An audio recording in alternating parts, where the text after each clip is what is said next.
Welcome to episode 141.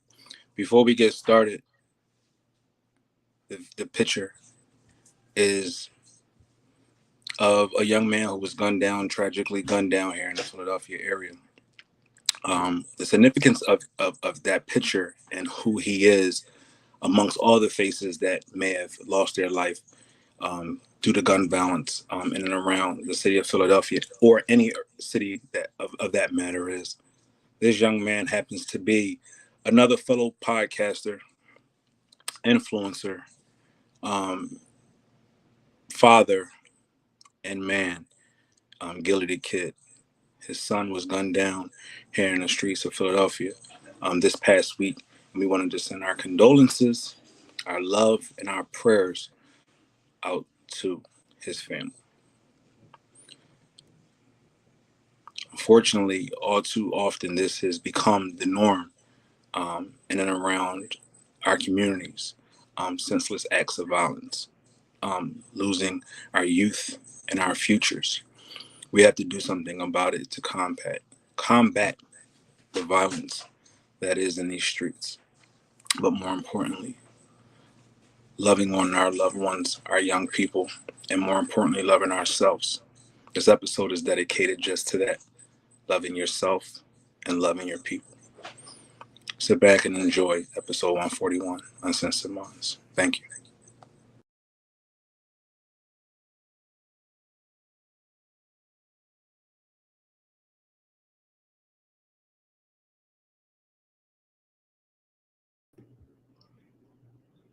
Thank you so much, Nell.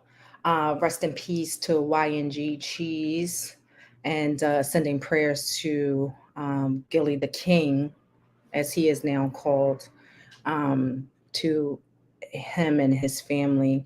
Shout out to everybody for joining us this evening. Episode 141, Uncensored Minds Reloaded. Here, front and center. Happy Sunday. Hope everyone has had an amazing weekend as per usual. Hopefully, you got some sun, some fun, some love with your family and your loved ones. And that you got something good to eat. We are here. We have an amazing show lined up for you guys. Shout out to everybody that's in the chat, all the members. Thank you so much for joining us this evening. If you're new and you're joining us, say something in the chat so that we can know that you are here. We appreciate you so much. Make sure to give the thumbs up, send the algorithms up into the to the social space. Make sure to share the video if you haven't done so already. We truly appreciate you. If you are not a member and you want to become one, please hit up one of the castmates. We will be sure to point you in the right direction. I'm telling you, merchandise, exclusive content, anything you can imagine underneath that umbrella, we got you. We got intimate conversations. We got Make It Make Sense with Nell. We got, of course, Raw Honey. Listen, become a member. You will not be disappointed. So we got a great episode. Nell, where you at? What's poppin'? Thank y'all for everybody for joining us.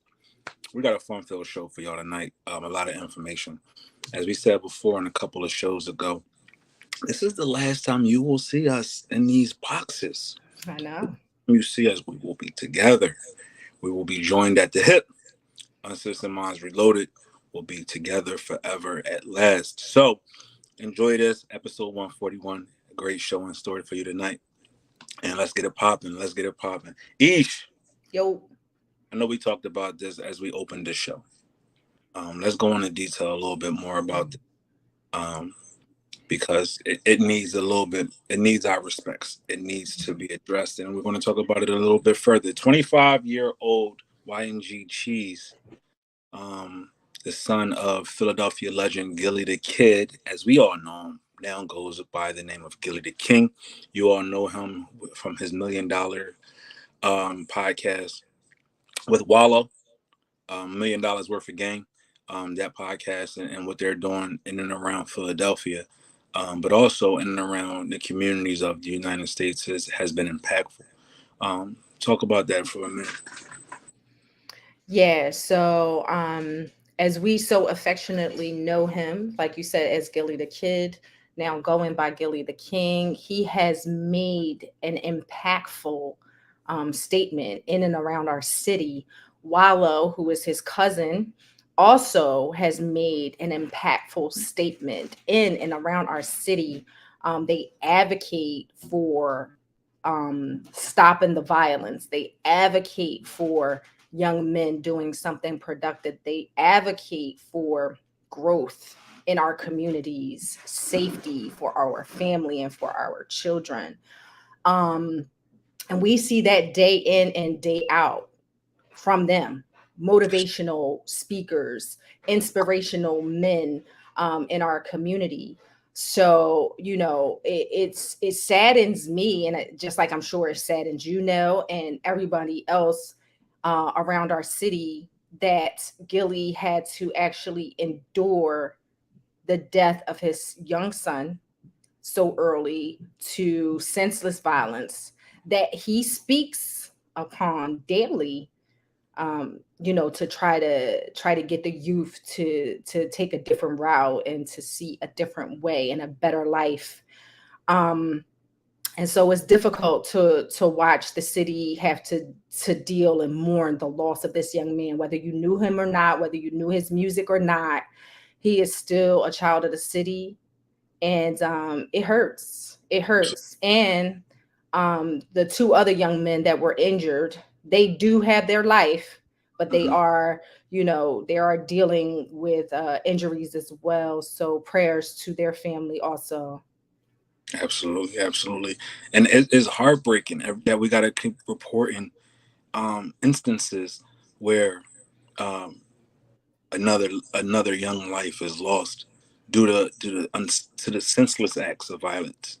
And when you get down to the nuts and bolts about it, it's definitely over petty bullshit, right? People always ask me all the time, why don't you go out? You know, why is it work at home? You know what I mean? And I said, because at the end of the day, that's the reason why I'm still sitting here talking to you. Hmm. And that's not a life that, we want to live, is being sheltered. And by no means am I reclusive to my house, meaning that, I have no refuge outside of these walls. I just choose to just a different path. You know what I mean? Now, there's nothing out here in these streets nowadays but just unnecessary nonsense and drama. I Hmm. go where I need to go. I do what I need to do, and I come back the same way I left, safe. And Absolutely. that's what we try to preach, on a weekly basis when we come on here and we talk about the things that we talk about. It ain't it's our opinions and our thoughts, but more or less it's just giving us other opportunities to see another way of doing things. That's it. But again, rest in peace to YNG Cheese.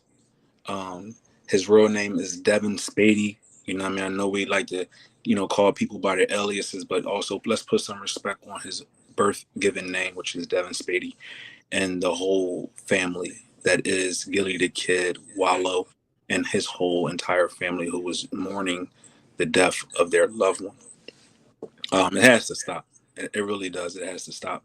Um, and as Ish said before, she had made reference to something that I'm doing, here, which is called Make It Make Sense. And one of the next episodes that you will see is we will have a young brother who I grew up with, who is now a community activist. He's doing things not only within the city, but also he's branching out of the city to lend his voice and his ear, to be a way of being change of change. And when you can do things like that, you're living in your purpose. So stay tuned for a number of different things that we have here on the Uncensored Mind platform. Also, make it make sense and intimate conversations as we dive deep into the things that will help us to continue to stay safe and also loving on our loved ones as well. Um, so that leads us right into our next topic. Right, our next topic is grief. Are you prepared for it, and how do you handle it? Ish, me and you are the crybabies of the panel. Yes. Whenever we get asked these questions, the first things that we do after we try to formulate a sentence is drop a tear. And the reason because of that is because we've experienced grief. We know what grief looks like. It has hit home. It has hit home not once, not twice, but several times for us. And it seems like it's normal, but it's not normal. Are you prepared for it? And the next part of it is how do you handle it? Let's talk about that, Isha. Mhm. I'm going to be honest. I don't think any of us are ever really prepared for it. I know I truly am not. Some people, I think even when you know it's coming, even when you know it's coming, you're never prepared for it because think it just hits so hard. Um, and you just can't fathom it once it arrives. Like it's just something that you know is just going to crush you. So for me, I don't think I'm ever really prepared, but also I think in dealing with it, you learn a lot about yourself. And you take that time and you reflect upon not only the memories and the good times of the individual that you lost, but yet what they may have taught you and what may become clairvoyant after that, for you. And I think those are the times that you find yourself the most, Okay. you know. So Okay. Absolutely. Fortunately enough, I haven't had the pleasure, if that word even makes sense, and it probably doesn't. But I haven't had the experience, and this word makes a little bit better sense actually. I haven't had the experience to feel grief, but a few times, right?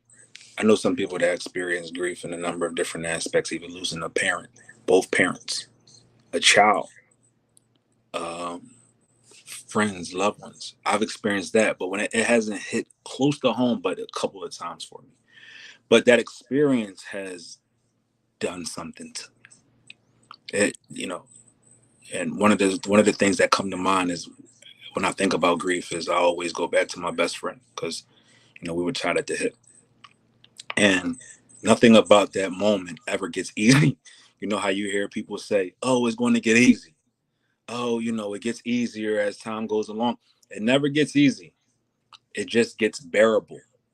You bear the understanding of what has happened, but it never gets easy because those you have those lonely moments when your mind wanders to that person and what they've meant to you and how you would like to have them there for experiences that you may have accomplished, or just tough times that you go into and they might have been an outlet or a soundboard.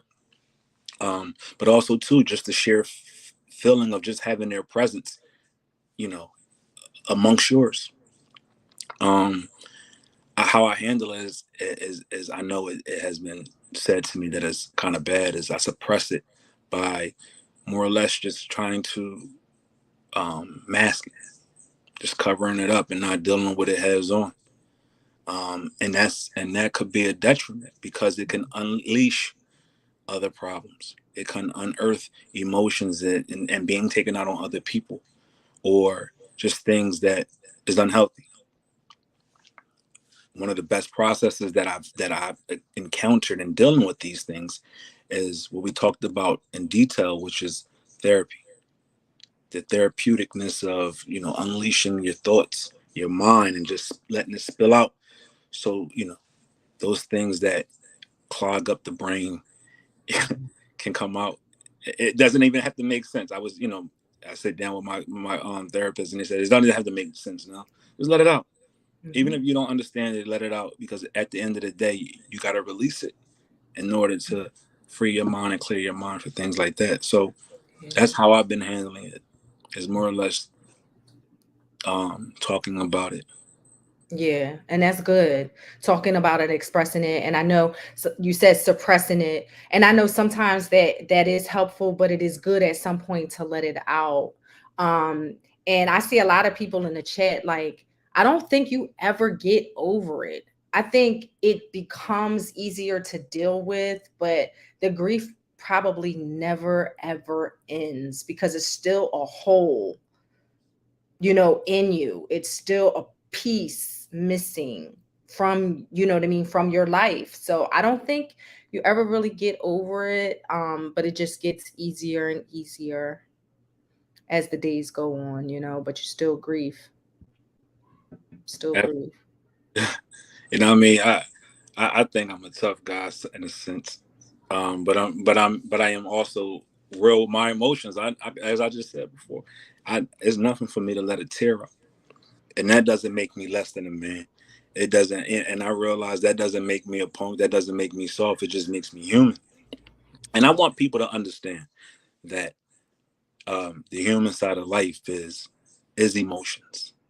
The human side of life is feelings. The human side of life is love.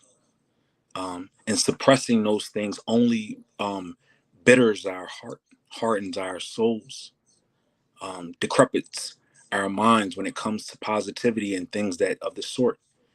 So, I implore individuals to go out there and seek help.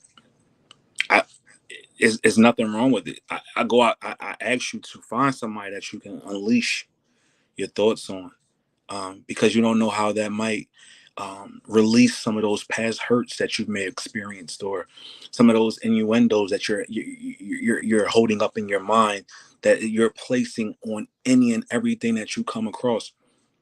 Is necessary. Is necessary. I know we got off the beaten path a little bit, but one question in that grief moment that I would like to ask everybody is: are you prepared for it, or are you ever prepared for it? Jen says something in the comments that needs to be read. She says, "My husband, oncologist, gave him a few weeks to 6 months if he was lucky. Well, he was lucky, and God blessed him with 6 months. 15 years later, he's in my thoughts, heart, and words daily."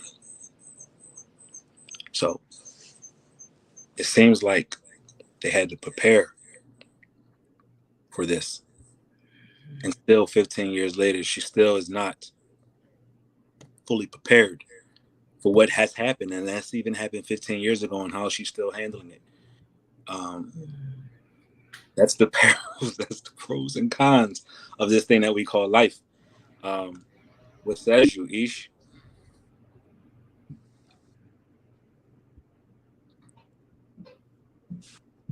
I knew we was going Some through it. I I was seeing knew it, through it but first. Jen's comment, really touched me.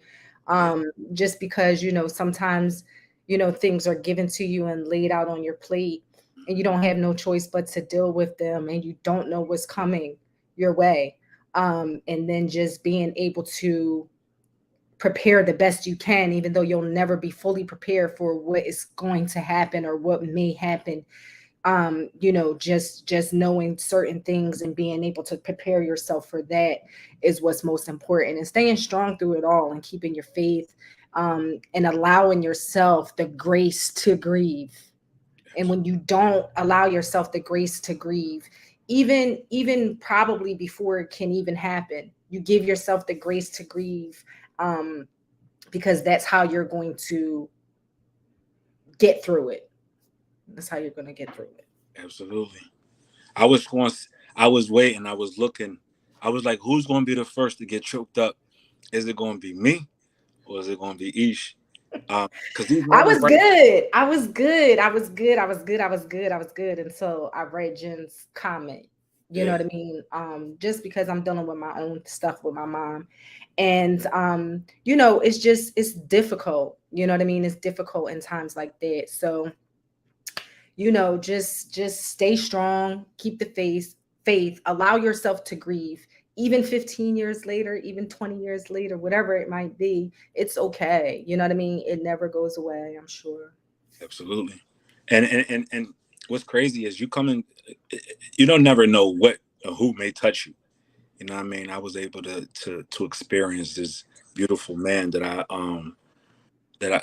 wound up, striking a nice little relationship with over a short period of time.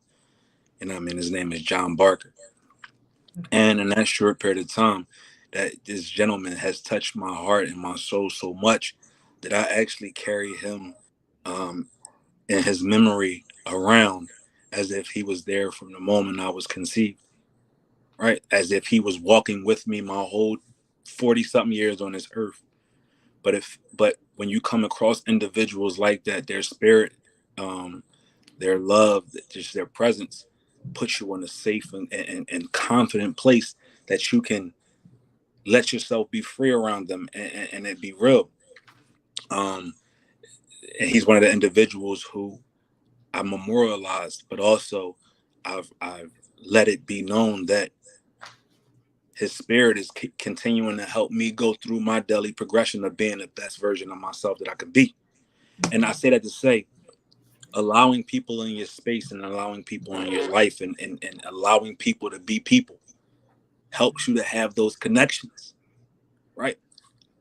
I went in it with nothing, with no preconceived notions. I didn't go in it with, you know, blinder. I didn't go in it with my eyes shut, with my ears closed and my brain closed and ears stuffed up. I went into it open and free, and I allowed myself to be in a space and actually forge a bond of love with somebody over a few weeks, few months. And now this man continues to travel with me as my travel through life. Individuals like him, Luther, and anybody else that I know and love. That's what how I handle it. I try to take them along the way with me and know that I know they would have been proud of me if they was here. So let's make them proud, even with them not being here. Continue on keeping their memory alive. Let's read some of the comments though. Um, we got a lot of people out here in the comments, and he's going to touch our heart because we cry babies. But Valenia said, "My husband died suddenly. I had no warning, and I still grieve him today. Being the woman I am, I had to." That's how we got far too many stories like that. Janine says, "I wasn't prepared for my mom. It's been 22 years, and my dad, with him having cancer, we weren't prepared. But it doesn't really change that. It still hurts. Still hurts." Yes, still hurts. Tara said, "I'm happy to have my bestie. She prepared me for my grandmother the night before she transitioned. I thought I would have more time." Hmm. And let's stay there for a second. Let's stay there. Because that last line that Tara said, let me put that back up. I thought I would have more time. How many of us has thought that? How many of us has had the thought of, damn, I wish I had another minute. I wish I had another hour. I wish I could just talk to him one more time. I wish I could get the opportunities to see him. It's thoughts like that that makes us always question, and that's why we have uncensored minds, because it puts it on a plate and puts it on a table in front of us and asks us, is the issues that we going through within the relationships, partnerships, family, friends, is it worth it? Is it worth losing the connection that you once forged and that you once wanted to be a part of? Is that issue that damning that it will make you stop talking to that person or shunning that person? But in the grand scheme of things, if they were no longer here, we would just want one more minute. And when you put that in perspective and when you lay it out on the line, it makes you to appreciate that nothing is that serious, that it can't be fixed.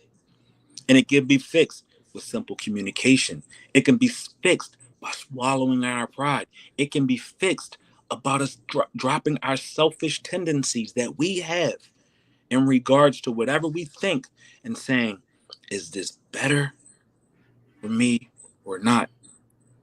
Will this help me progress or will it not? Will it bring me closer to something or someone that if I lost them, it would hurt? Got to think about things like that sometimes, people, instead of thinking about the negative things. Yeah, the negative things is easy to go through, but just think once one thing. If you didn't have the opportunity to see that person, talk to that person, or hear that person, or even see that person again, how would that affect you? How would that affect you? Some more comments. Lady B says, no set rule for grief. Everyone will go through the 7 stages of grief.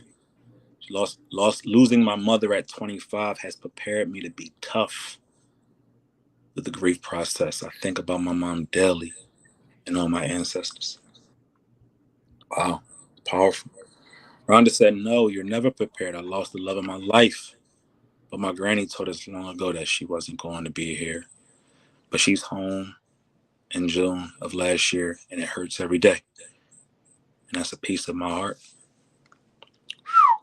Y'all got me in this thing about to drop 2 or 3 tears in head.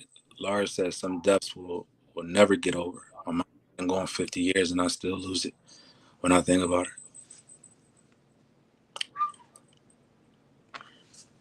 Addie said I'm the youngest, and I had to make the decision to remove the machine and then received a call later because she had a pacemaker. I had to give that order too, 600 miles away, 11 years later. So as we read through the comments, as all of us have experienced grief in some sort, be it be it big or small, and who's to say what big or small is? But we've all experienced grief and we've all experienced pain, and the way we go about handling it is going to, help us to appreciate, you know, a number of different things about life and how we handle things. So it's a crapshoot. It's a crapshoot. It's a crapshoot. It's a crapshoot. Carmel said, I wasn't prepared for my mom's passing. 3 years have passed, and it seems like yesterday. Seems like yesterday. Um, I really have a hard time going to funerals. I really do. People invite you to funerals. You got friends and loved ones and girlfriends and all that. Let's say they invite me to a funeral. I find it very hard to go, and if I do go, I tend to sit in the back. And that's not due to disrespect. At no point am I trying to disrespect anybody, but that's how I handle things.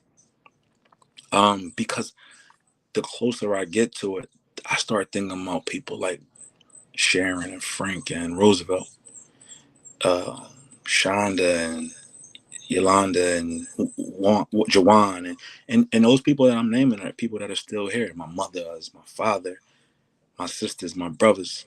I think about those people. My grandmother who is still here, my aunts. And it just puts a bad sour taste in my mouth. Plus, I'm at a funeral of somebody who I love and care about, who they loved and care about, which is not a good feeling. So that's people invite me, and it's not that I don't want to show up or I'm not being disrespectful by sitting in the back or might not be coming. It's just I can't deal with it. I can't deal with it. It's not a place to where I want to see that person later, me let go of that memory of that person, or me let go of that person in the physical, because I'm never going to let go of their memory. But me letting go of that person in the physical is not a place where I wanted to do that at right there as they lay in a casket in the front of a congregation and people, singing church songs. For me, that's not the way I want to handle it. So, if I've ever been invited to a funeral, I meant no disrespect if I did that. It's just my way of handling things. Everybody deals with it differently. So before we get up out of here, is you want to leave us one last comment?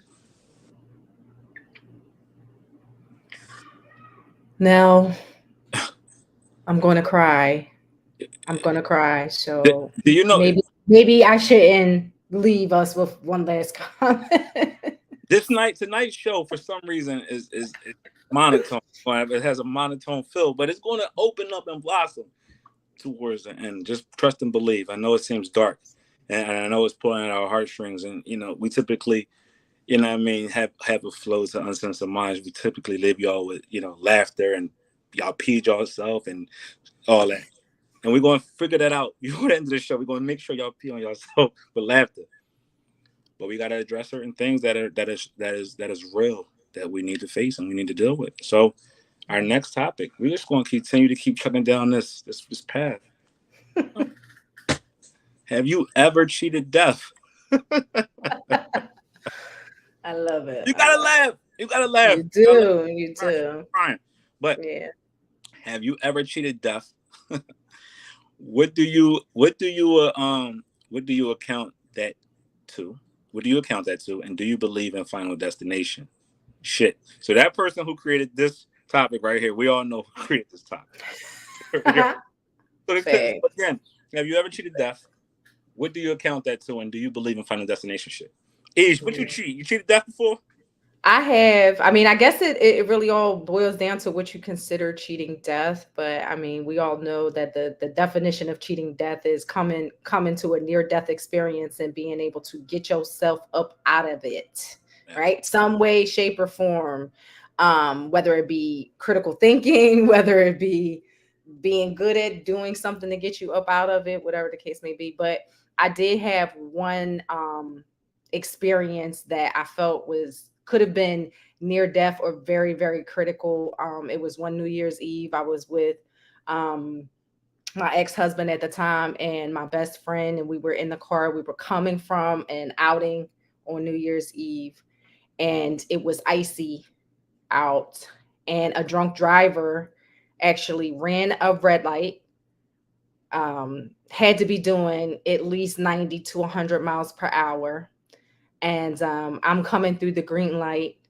And if I hadn't have been quick with the moves and spun, we literally spun out of control. But I did that. Like it, I really literally felt like I was in a video game. Um, like we literally just missed each other. He went through, I was spinning out. He was gone. He was gone, and I was still spinning. And we literally sat there for like 10 minutes just trying to get our bearings because we was just so out of it. Like we just, couldn't understand like what had just happened. So that was like really the only time that I have ever come into, a situation such as that, which could have been a near death experience because he was going so fast, like we would have been either dead or seriously fucked Whoa, up. whoa. You see this? You see this shit right here? People, we gotta Mm, address this. I don't feel like the Angela said, I don't feel like I ever cheated. I think God knew my kid's name, but my ex-husband tried to shoot me. That's mm, wild. It's mm, crazy. Damn. Trying to shoot somebody is crazy. Thank God that you're still here. Thank God that the bullet or the gun, hopefully, I mean, didn't go off and you didn't get shot. But that's crazy right here. mhm. Um, Lady B said I was hit by a truck as a pedestrian crossing the street. God is good. God is great. Um, I don't never like to talk about these things because I feel like when you put that kind of energy out there in the air, you know what I mean? The universe has a way of finding you. And I ain't the astrological type of dude. Cut it out. Believe in God. I pray every day. But um, being shot is not fun. Being shot is not fun because I mean the first thing you do is you start, you know, regardless of if you just been grazed or you've been shot or whatever, you start thinking the worst because you've been shot. It's one of the most scariest things ever, and you don't know what's next until you either make it to the hospital, you're still conscious, or you wake up and you now know life is still on your side. That's one of the other reasons why too. You know what I mean? I made sure that I leave the home, my house, the same way I make it back the same way I left, and that's safe. When you be put in those type of situations, you never want to experience those again. You learn. I learn from my mistakes. I learn from my environment, and I don't place myself typically in those type of situations anymore. But as we see nowadays, it doesn't matter where you are. Susceptible to anything. I got a funny story because I got to lighten the mood a little bit. We went to the Bahamas. No, we went to Bermuda. But no, where's Rihanna from? Barbados. Yes. We were in Barbados. We went on a family vacation to Barbados, and we was out there. We was doing our little one too. Another reason why Nell doesn't play with the water and the ocean, and he stays on the sand and takes pictures while everybody else is doing the craziness. We went on the banana boat. It was me and two of my girl cousins and the round little thing.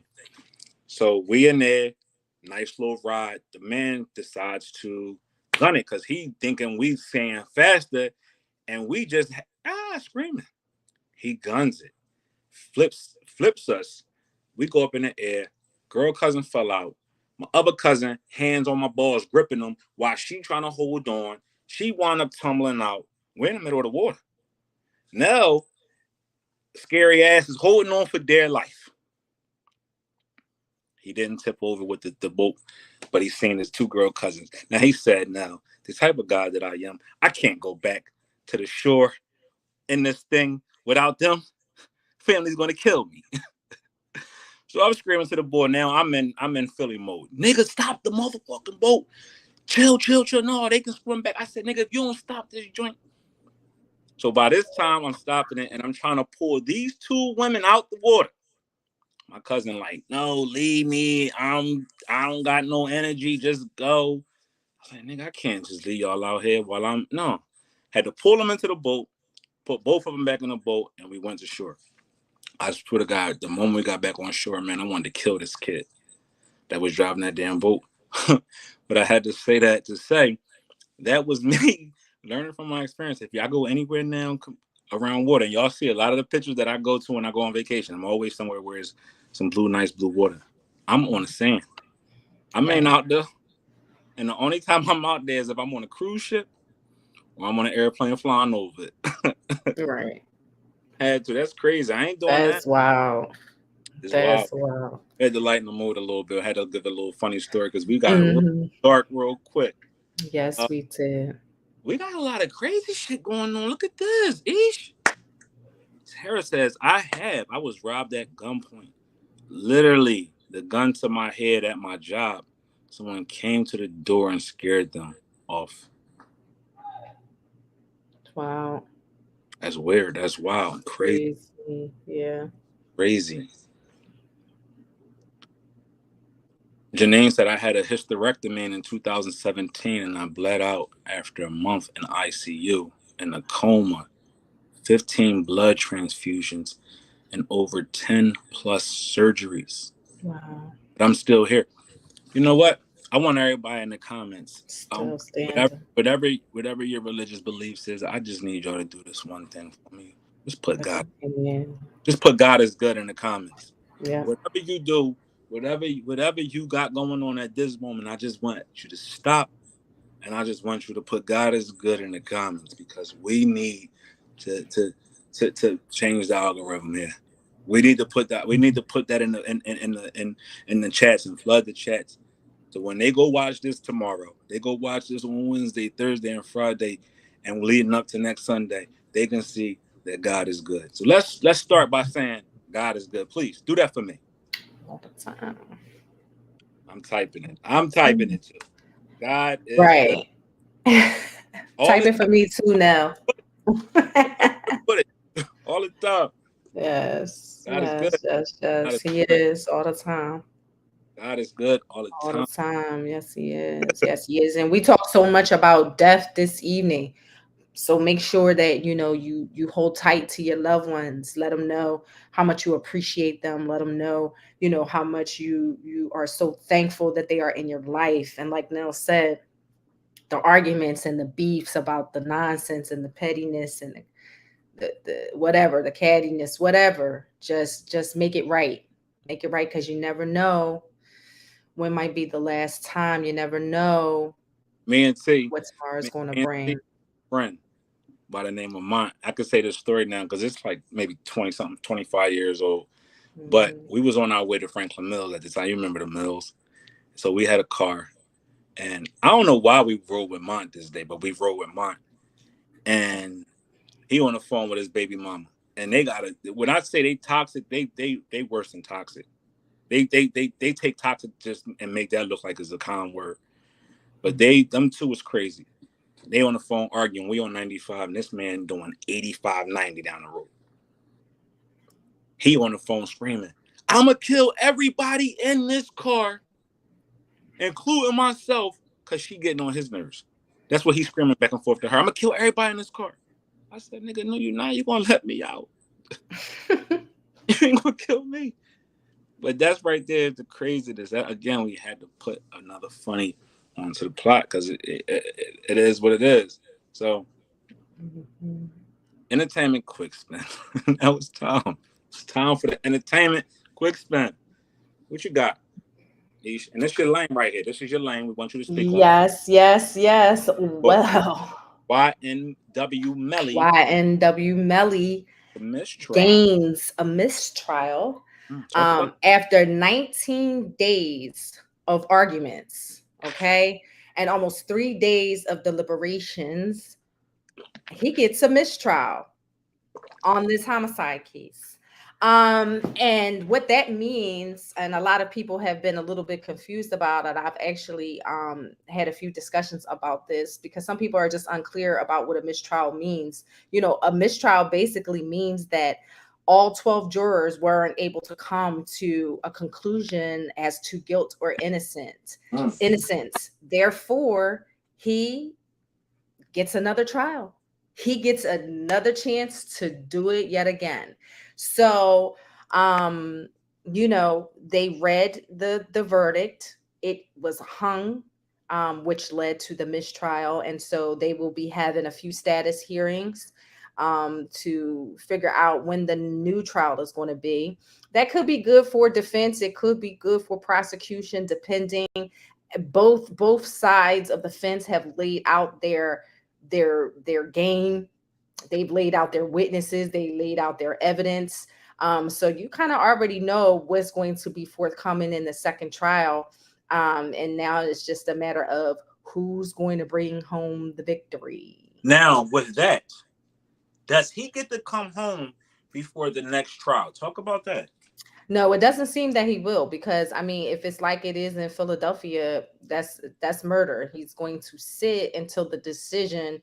There's not going to be any bail pending that, so he's still going to sit until the decision of when the next trial is going to be, and then he is going to, then get retried again. But he will not be afforded the opportunity to go home.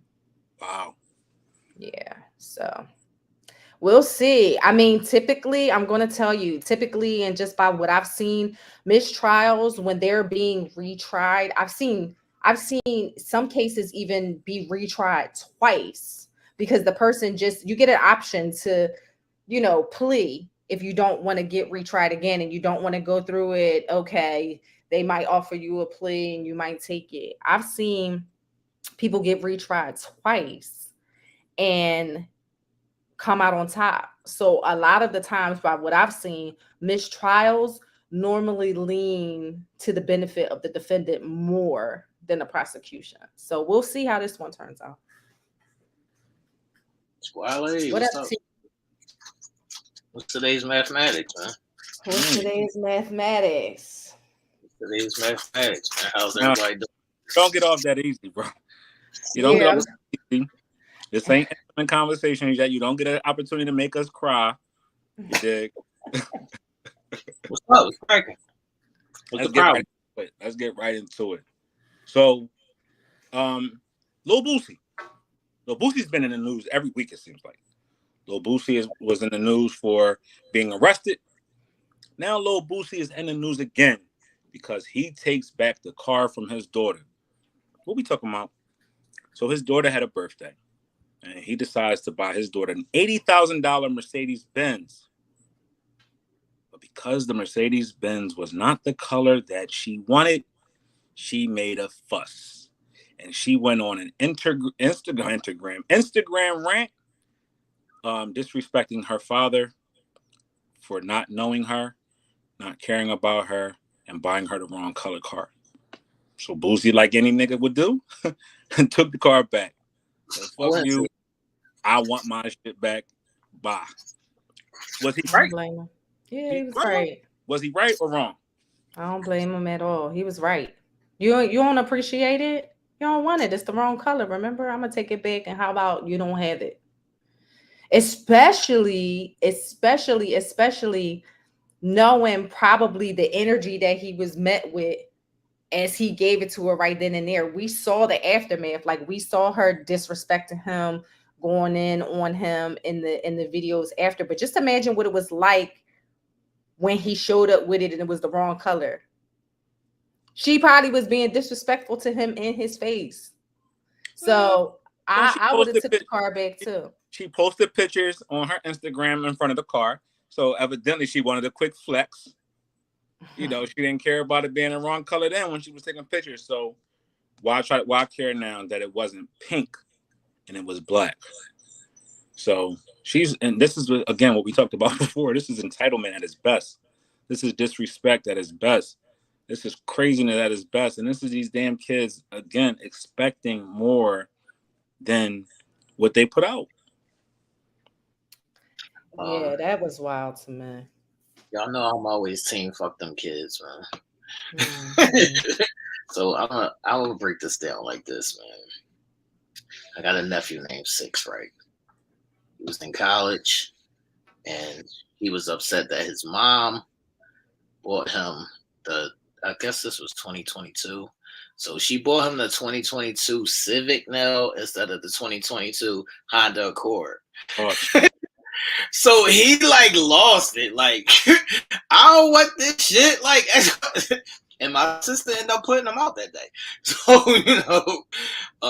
yeah, team fuck them kids because they are spoiled and entitled, and they think that they can get away with this kind of behavior because they've never been disciplined and or they've been allowed to get away with it so far. That's why I say you gotta nip this shit in the bud early before it gets out of control, because once they get of age, then you might not even be able to control it at this point. Mm-hmm.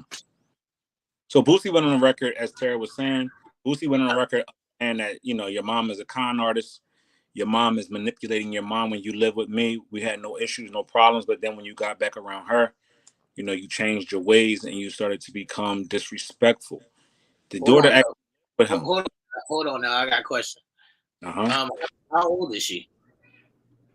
She's 6. Oh, she's 19. 19. So how you trying to get child support, shorty? Wait, let's see. I don't know. No. 16. 17. Oh, she's 17. Yeah, I thought she was like 16. That was the Sweet 16 car that he bought her. Right. And now she's 17. And the mom now put him on his last year of child support because she wants child support now that she's back with her. Correct. So I would definitely take the car back, and I would definitely just let her know that use that child support money and go get you a car if that's what we do. I mean, child support at 17? What'd you say? You paying child support at 17? Yeah, you got to pay it till 18. You paid up until 18. Yeah. But I mean, they got a long-standing issues, Boosie and the mom. It's real simple. It all boils down to, do you want me to do what I'm supposed to do? Have I been doing what I'm supposed to do? Would you rather me just give you money, or you want to go to child support? Because once you go to child support, now I got to carry you different. Yeah. And to the people that's in the comments, it was not back pay. She was living with him. She was a child under his roof. There was no child support order at any point. The mother at this age of 17 went and created one. So Boosie did not have a back child support order. This was a new order that was created when she went back to live with her at the age of 17. And Boosie is saying that you let your mother manipulate you when you had comfort and stability over here. Mm-hmm. And it's all it says now is a money grab for the mother. I mean, no, where is the sympathy or the empathy towards your father, who is fighting a case right now? It's just crazy. Like, where's the respect? Not even if my father fighting the case, right? Where's the respect for the person that actually gave me the life that just life itself, and now giving me a life that I can even have these thoughts of even obtaining to have an $80,000 car at 16, 17 years old. How do I disrespect somebody that's doing something for me that I can't do for myself? Right. That's just the craziness of this world. It's crazy. Right. Wow, it's weird. Yeah, a lot of 16-year-olds don't even have Hondas or Civics or any of that. And for her to have a Mercedes, I wouldn't give a shit if it was Dookie Brown. I'm taking it. Like what you talking about? And then to get up there, I don't come from that blood. Little girl, somebody should have been knocked you on your ass, because I don't even know what all of this here is about. And mom, like, you can get up there and you could talk as much shit as you want to about Boosie, but to allow your daughter to disrespect him like that, regardless to what issues y'all got, for you to allow it and not check it, that says a lot about you. Like that shit, that all of that shit was just weird, and I just was like, wow. Well, What more could you say? bitterness leads to champion disrespectful behavior. Is it? What's she bitter about though? Is it the mother that's bitter, or the I'm talking about child? the mother. I'm talking about the mother. The mother. Okay. Yeah. Yeah, I'm talking about the Mhm. mother. So if she's bitter, of course she's going to champion the daughter's behavior. Or is the mother now trying to follow suit of all these other mothers that she's seeing as getting child support? Like let's say like yesterday, a court order just came out saying that DJ Mustard has to, instead of paying $80,000 a month for his 2 children, his 3 kids that he got with his baby mom, he has to pay $25,000 a month, which is crazy. Mhm. But is she now jumping on that train where she's seeing these baby mothers get these crazy amounts of money every month to take care of these children? Yeah, that No, definitely could be. I don't think it's the following of the social norm. You know what you see other people getting. It's the emotions behind it. It's the bitterness. It's the we're not together anymore. It's the you live this kind of lifestyle and we don't live that over here. It's all that shit. Mm. So this live, right? It's live.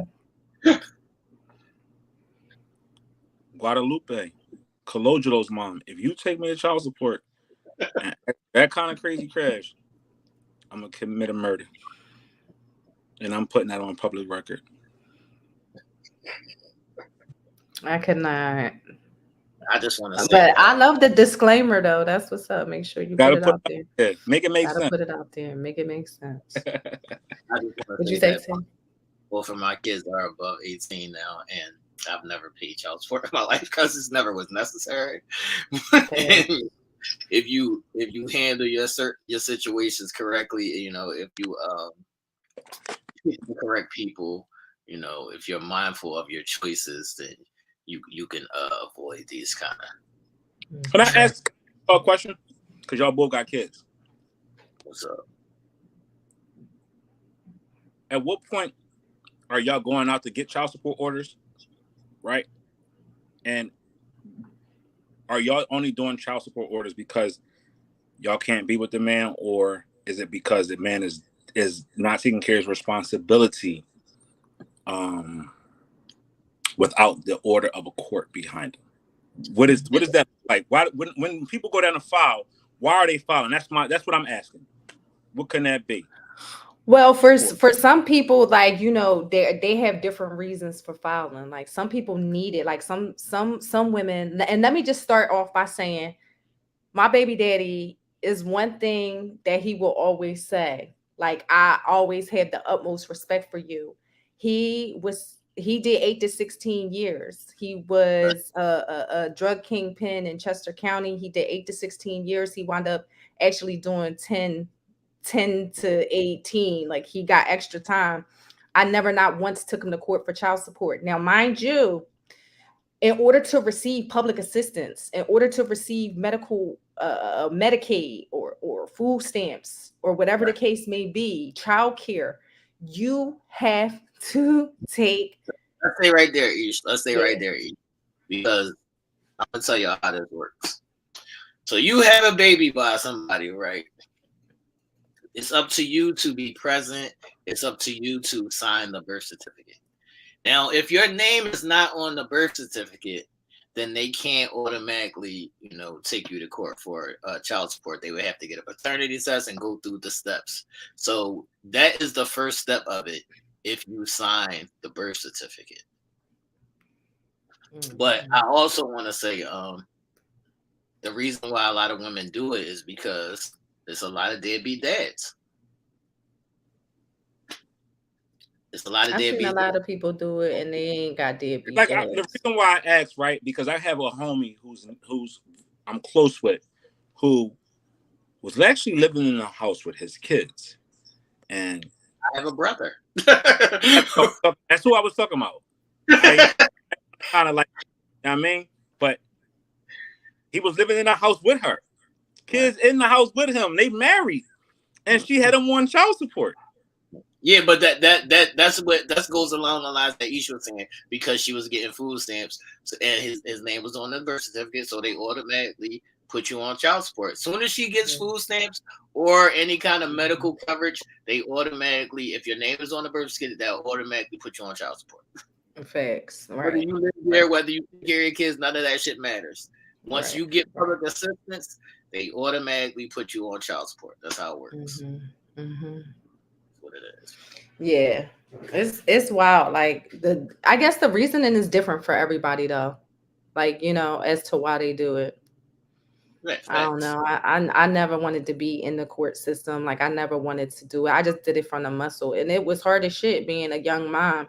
But for me, like I didn't want people in my business. Like I didn't want to have to report how much money I made. I didn't want you searching and checking up on me. And I Yep. didn't need it enough. Like I didn't need it enough to place him on court, in court for child support. And when he came home, he was scot free. Like he was able to rebuild himself and whatever without no big child support, without having to pay nothing. Like he never had to be on child support, even if he wasn't here. Lady B, where we live at, I don't know how the rules are where you live at, but where we live at, the mother doesn't have the option to deny. They'll automatically put you on child support and come looking for your ass if you get food stamps and medical assistance.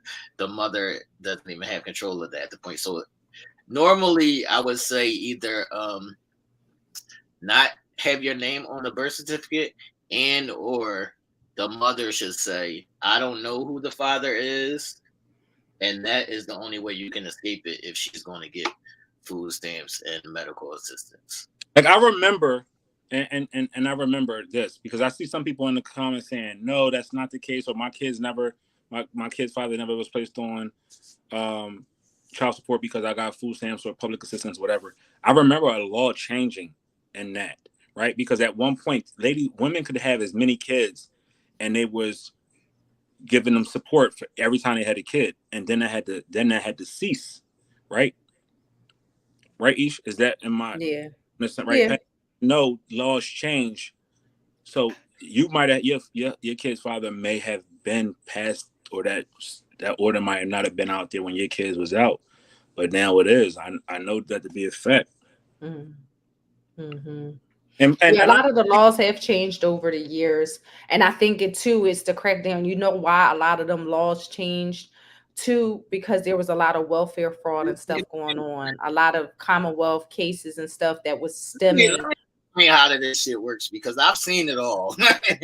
I've seen it all. I know the women who like write up fake babysitting Jones and get a check from Mhm, that.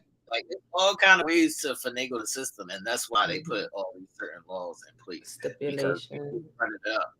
People was Yeah. running it. Yeah. Yeah, it's But the crazy. main reason for a woman to put a man on child support is not because it's always needed. I don't think that's the first reason. The first reason is always an emotional base, like to get back at you. Mm-hmm. Spite. All right. Yeah. But some guys need to be on child support because they just don't take care of their fucking kids. They don't take care of their kids financially, and they're not present in yeah their lives. So yeah when those kind of guys are put on child support, I'm not mad at it. and that's Mhm. why I said what I said. And I seen people saying, "Gosh, no, it's not." I don't have no kids, so we talking virtual at this moment. You know what I mean?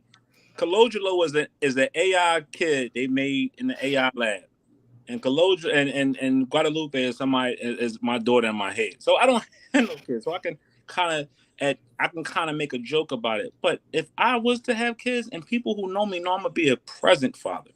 I'm not going to be a paper father. I'm not going to be a father who is. I'm going to be a very present in the home, we together type of father. That's just who I strive to be as a man, and what I strive to put out there as a father. So when I say the things I say, it's more like a joke. It's not reality, because I know what reality looks like for me if I was to father a child. And I said this a countless of times. The reason why I don't have any kids now is because I didn't want it to be a situation where she's over there, I'm over here, and the kid is in the middle.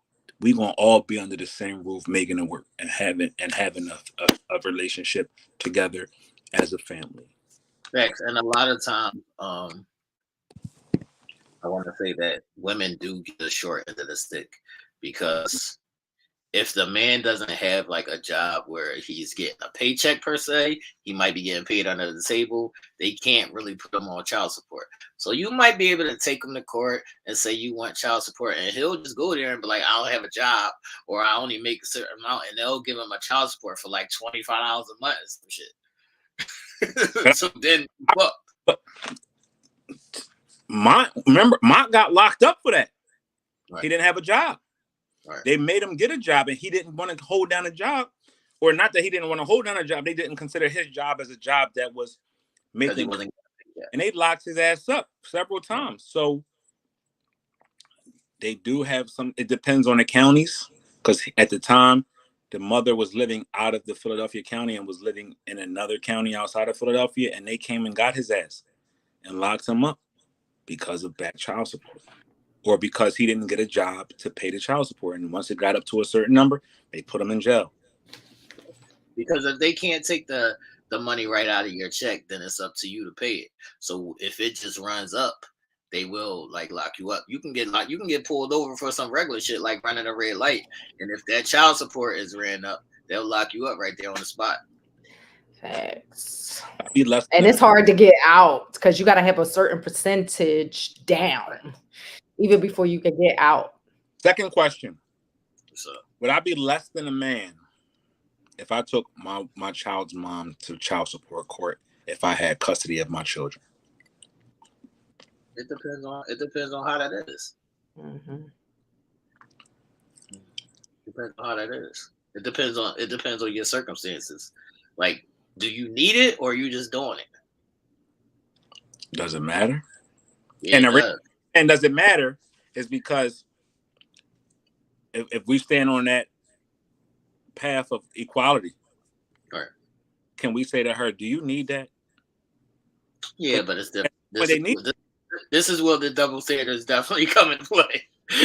And this is just opening the door for conversation. Just all it is. Nobody is not saying one side doesn't need it more than the other side or whatever. But I'm saying, would I be less than a man if I took my child's mother to child support court, if I needed it or not? What's your thoughts? And the reason why I'm saying this is because I'm piggybacking off of Valenia's comment when she said, "Don't get me wrong, I do believe a man should help take care of his child." Right. But no matter that man does, she will move heaven and high earth for whatever her child needs. So if I had sole custody of my children or I had custody of my kids, we live somewhere different, am I obligated to getting support from her? Is who obligated to get support from who? That was a fucking lie. He's saying should he be getting support from his child's or children's mother? Right. Even though he's a man. Yeah, I'll address this as this. At one point, I was getting a check from my daughter, but it was only simply because that was the only way I could make her be present in my daughter's life. Like, there was times where she would just disappear for fucking like months. So that was the only way to make her be present in my daughter's life. Okay. So it's sort of circumstantial. Yeah, I guess like each circumstance. Mm-hmm. I actually know someone who pays child support, and she pays a husky amount because she's a nurse. But he doesn't need it. Like, he doesn't need it. Right. Because he's financially well, but she has to pay her obligation. That's what I'm saying. Is you half your baby too, right? And that's what my whole question is, regardless if I need it or not, right? Let's say I don't need it. Mm-hmm. Am I a cornball for taking her to child support court if I don't need it or not? No, I'm gonna say no. Okay. Mm-mm. I'm gonna say no because she gotta do her part. Okay. Same way we gotta do our part. Mm-hmm. Okay. And should she get locked up if she don't pay? I would. Right. Like she be getting stalked at work and stuff like the guys do because it's a sin. They be having them lists ready, executing a list. Yeah, they wow. But, it's hard when you're a guy and you have full custody of the kid. That's the hardest shit in the world. Is it? Facts. Facts. I had to get full custody of my daughter. They wouldn't even allow me to enroll her in school. It's like you can't do shit. you can't Yeah, do shit. I've heard of that. As a Like father? guys, Yeah, as a like father, you can't do shit. As a father, they're always gonna lean on the side of the mother, and you can't do shit unless you mhm, get like custody or you get what is it, visitation right. You have to go through all of these steps just to be able to see your child. mhm. Yeah, it's wild. That's That's wild. what I was like. But we gonna Told you. Well, I'm glad mine is 27. I don't gotta worry about none of them problems. All right. Valenia, you can't do nothing until you get paperwork. Hmm. Paperwork, paperwork, paperwork. Yep. All right, ladies and gentlemen, that was our entertainment quick spin. Thank y'all for spending with us. T, where's my picture at, T? Hold on, before we get into your picture, I do want to say I saw the video that Jamie Foxx had posted, and I'm glad to see that he's trying to get himself together and he's feeling better. You can see that he's been through some traumatic shit. It's like his skin is a little lighter. You could tell that he lost some weight, and he did say, I wasn't giving updates or none of that just because I was fucking fighting for my life, and I didn't want people to see me that way. So I just want to say prayers up to Jamie Foxx. Hopefully, everything is getting better and he's on his way to the other side. Shout out to Jamie Yes. Shout out to Jamie. for pulling. Probably said earlier in the show, God is good because I Hmm. heard that he wasn't doing well at all, that he wasn't going to make it. But to see him video and just be very candid and say, "Yo, I was fucked up," and you could see where he was fucked up because he's definitely lighter. He's definitely skinnier. You definitely can tell he was going through something traumatic. That put him through that situation. But again, by the grace of God, he's here in front of us now, and better spirits than he was months ago when we was first reporting that. So again, shout outs to the Fox family for what y'all doing. Full recovery for the Fox, man. Hmm. And that is not a clone. I wish they would It is, stop. it is what They I told going so hard. what's going on. Like you can't do like that's the perils of social media. Like everybody want to critique everything. They got you got so many people out here that are experts. Like, have you Mhm. ever been sick? Remember a couple Right. years ago, Aisha, were you a part of Uncensored Minds when I had COVID? No, I didn't start until earlier the next year. So I had caught COVID at the end of 2021, going into 22, and I caught it the week before Christmas, like the week of Christmas. I was down for 3 months. 3 months I was down in the house. Could what work? No work, no nothing. I didn't fully recover until January 2023. It feels like. I said to say, people, you can't tell what somebody else's body's going through. I was in the house for 3 months. I came out 23 pounds lighter. I got no sun, so I was lighter. Mhm. My whole body was different. So this man was facing death. You think he not gonna look different? Come on, people. Everybody got so much. People got so much to say. Everybody is experts, and these people that's talking this clone shit don't even know what their health look like. They ain't been to the doctor since they came out the hole, and they talking about some here clone. Mhm. Oh, I man. can't. Yeah. Oh, hand clone. Look, his facial shape is different. Yes.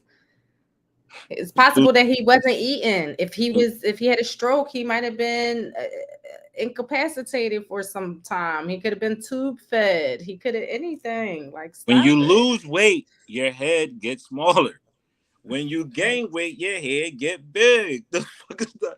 What don't you Exactly. understand about it? Got a big head. You when you got a head get big. Exactly. Everybody gotta. So while we wait for T to come back on here, right?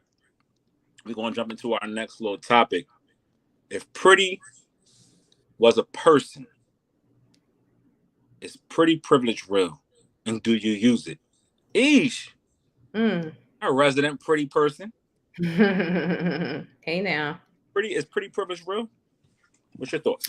It's definitely real. It's all a matter on how you use it and not abuse it. Um, Pretty privilege is definitely a real thing.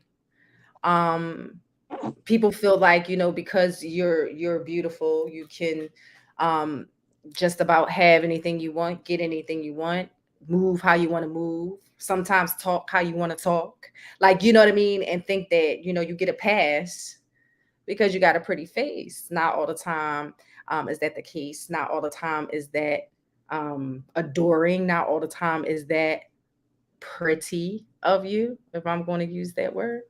Mm. um so it all, it depends on how you utilize it and use it. um and that's, a lot of people use it to abuse it. Who defines pretty?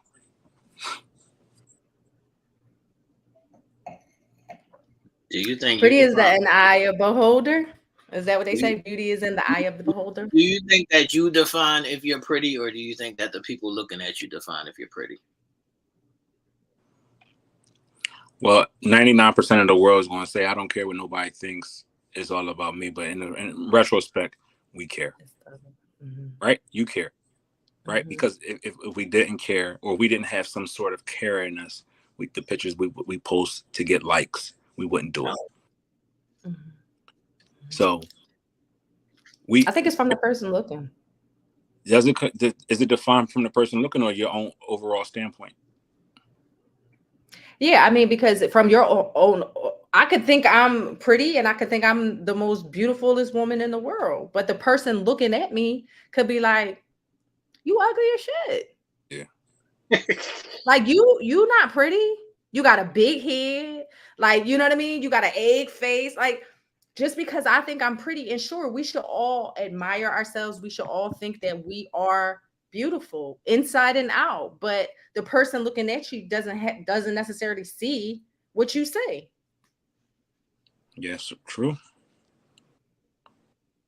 I see nothing what people see.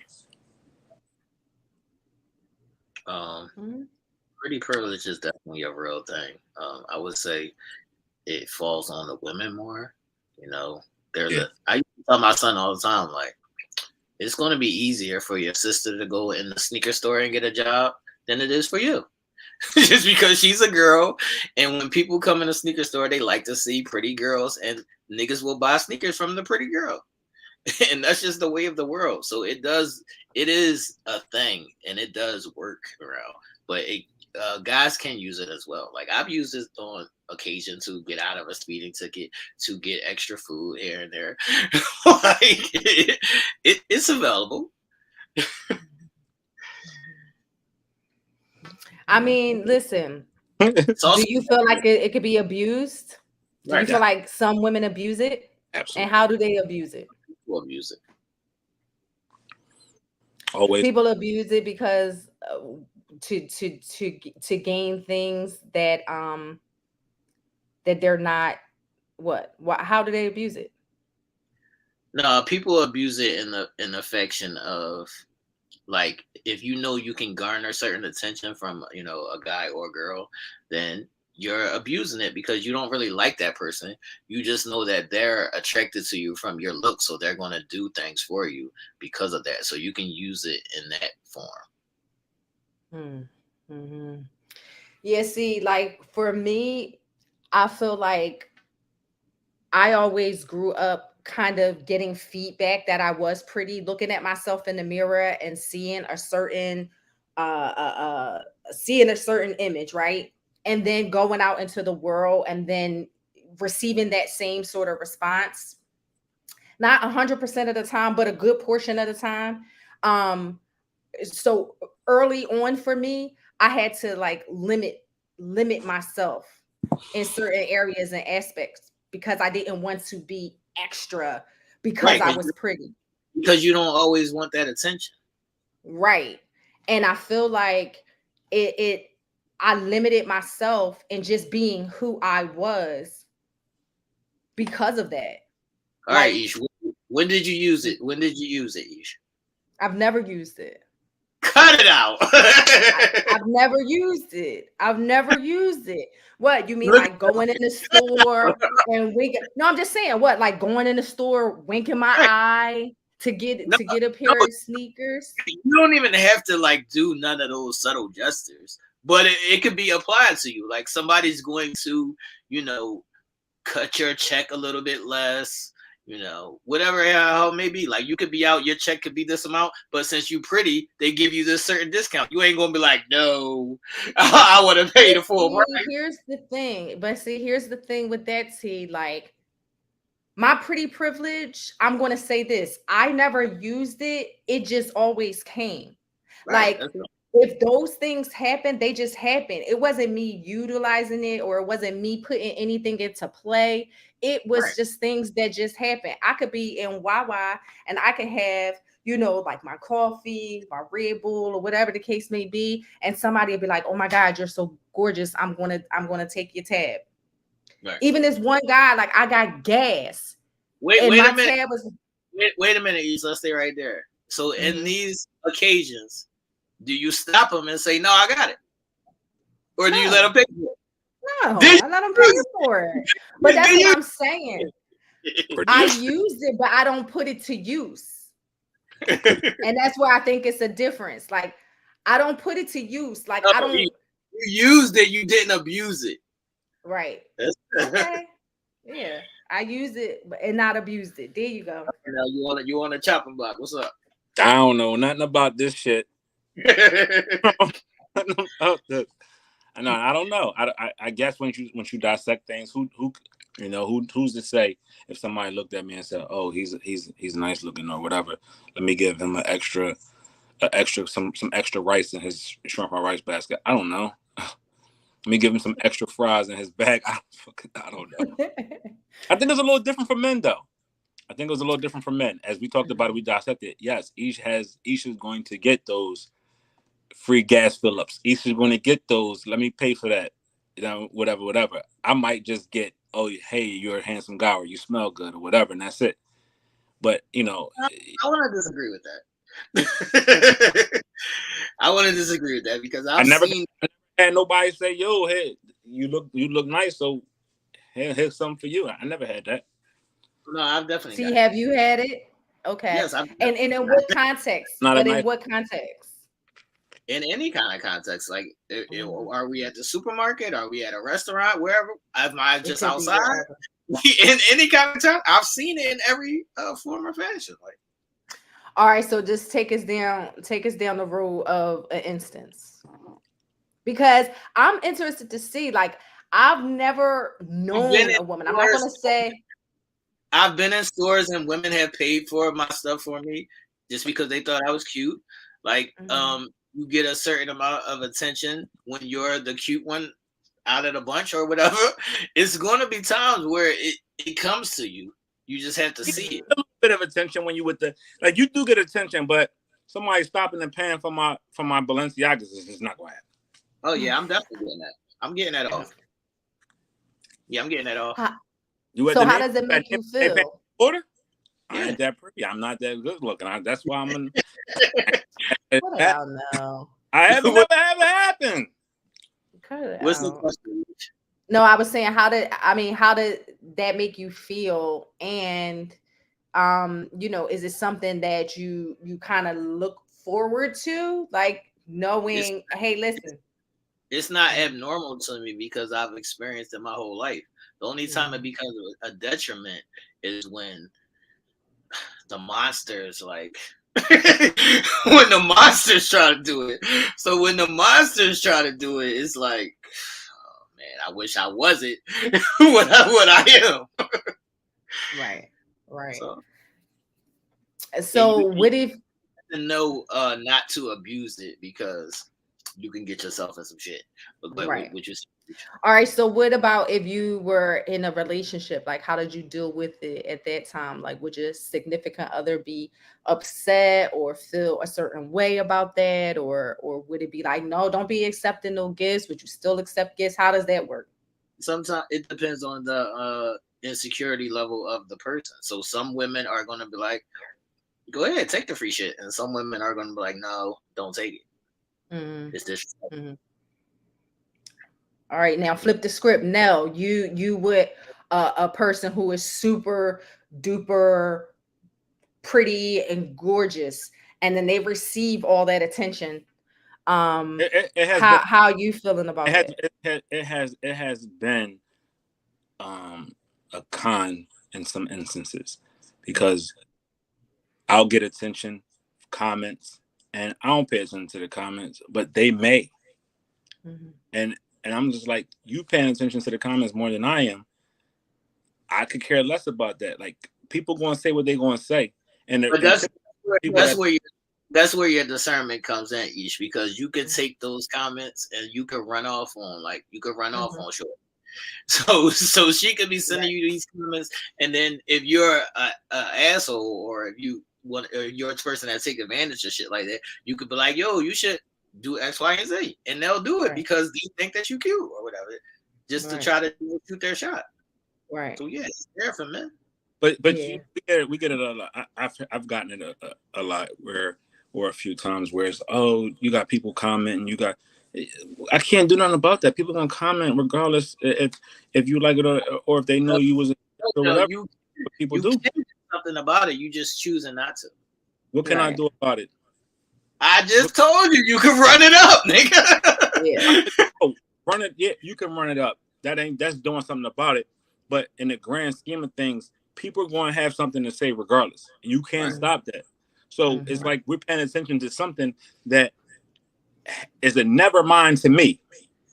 I don't see it. I don't care about it. I don't entertain it because it's just that. It's just talk. And for Mm-hmm. the most part, a person that's doing all this, making all this loud noise, wants to be seen. Right. What if you see them or if they got your attention, they don't got to say that type of stuff because they already know they could just hit you and Mm-hmm. say it to you instead of saying it in the comment form or something like that. Right. That's my thinking All of right, it. all I'm right. like, Now I wanna ask Ish. So Ish, say you drive and you got on a little tank top, the cleavage just showing a little bit. And when the cop pull you over, you ain't covering up. No. I mean, they already out. They already out. Absolutely. I mean, but I ain't, oh, officer. Right. What did I so ever do wrong? Like, no. Like, you know what I mean? They out though. It's like, that's what I'm saying. Like, if it's there and it is what it is, then so be it. Like, I will take whatever comes my way, unless if I'm with somebody. That's why I was asking y'all, like, what are you doing if you are with somebody that's pretty So and let's say she right. gets gifts or she gets free stuff? Are y'all feeling the kind of way about that? Like, is there a line that should be drawn? Like, if Yeah. let's just say I was in a relationship or whatever, What and is my significant other say, no, I don't want you taking free coffee from a dude I don't at care Wawa. I don't care about that, and I hope you don't care about that. it's I don't like care shit, about that. I like hope you don't care about that. yeah, that's crazy shit. Like, but let's say I got let's say my lady and somebody's admiring her and he buys her a car. Thanks, because I'm gonna drive it too. That's a little far fetched, though. It's not. It is. We're not going No, our brain over shit that we can't control. Yeah, that's crazy. But at the end of the day, it's like, all right, he want to buy shit like that. Let's drive the car.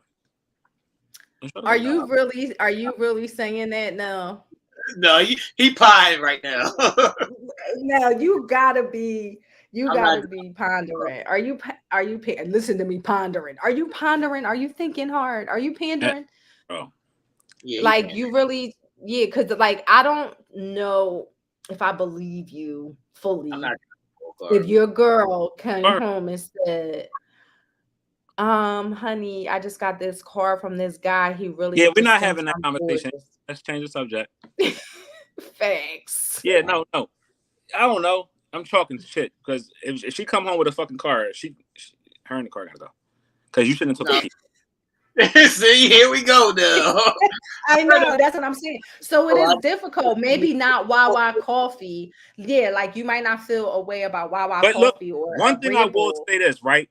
If I think she fly, it's gonna be other niggas that think she fly, and that's why I'm with it because I think she fly. So it's going to be dudes that's going to like her. It's going to be dudes that think she's sexy, dudes that think she got a fat butt or whatever the case may be. I think it, so I know it's no. other niggas that think it too. Question. I'm not that insecure that They I got don't, in the chat now.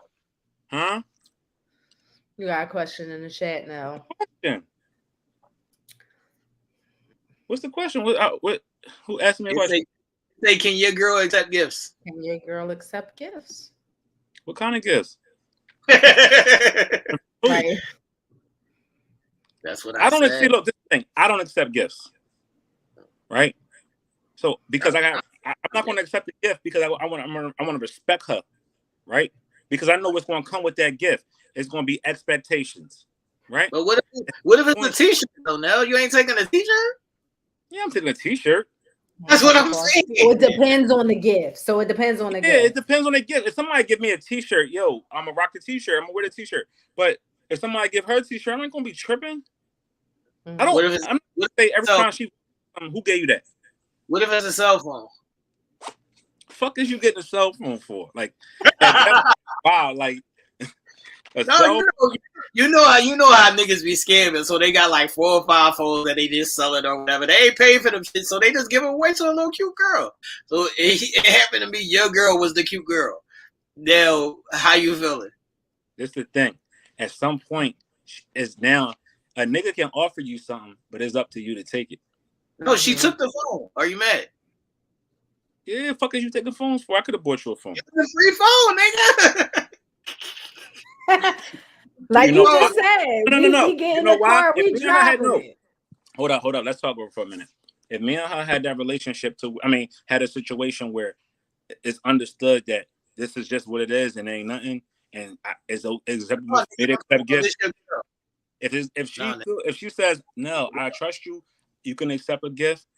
I'm gonna give her the same leeway because we trust each other. If it's good for the goose, it's good for the gander. But if it ain't good for her, it ain't good for me. All right, Ish, are you eating my extra fries? Mm-hmm. What does that mean? My extra fries.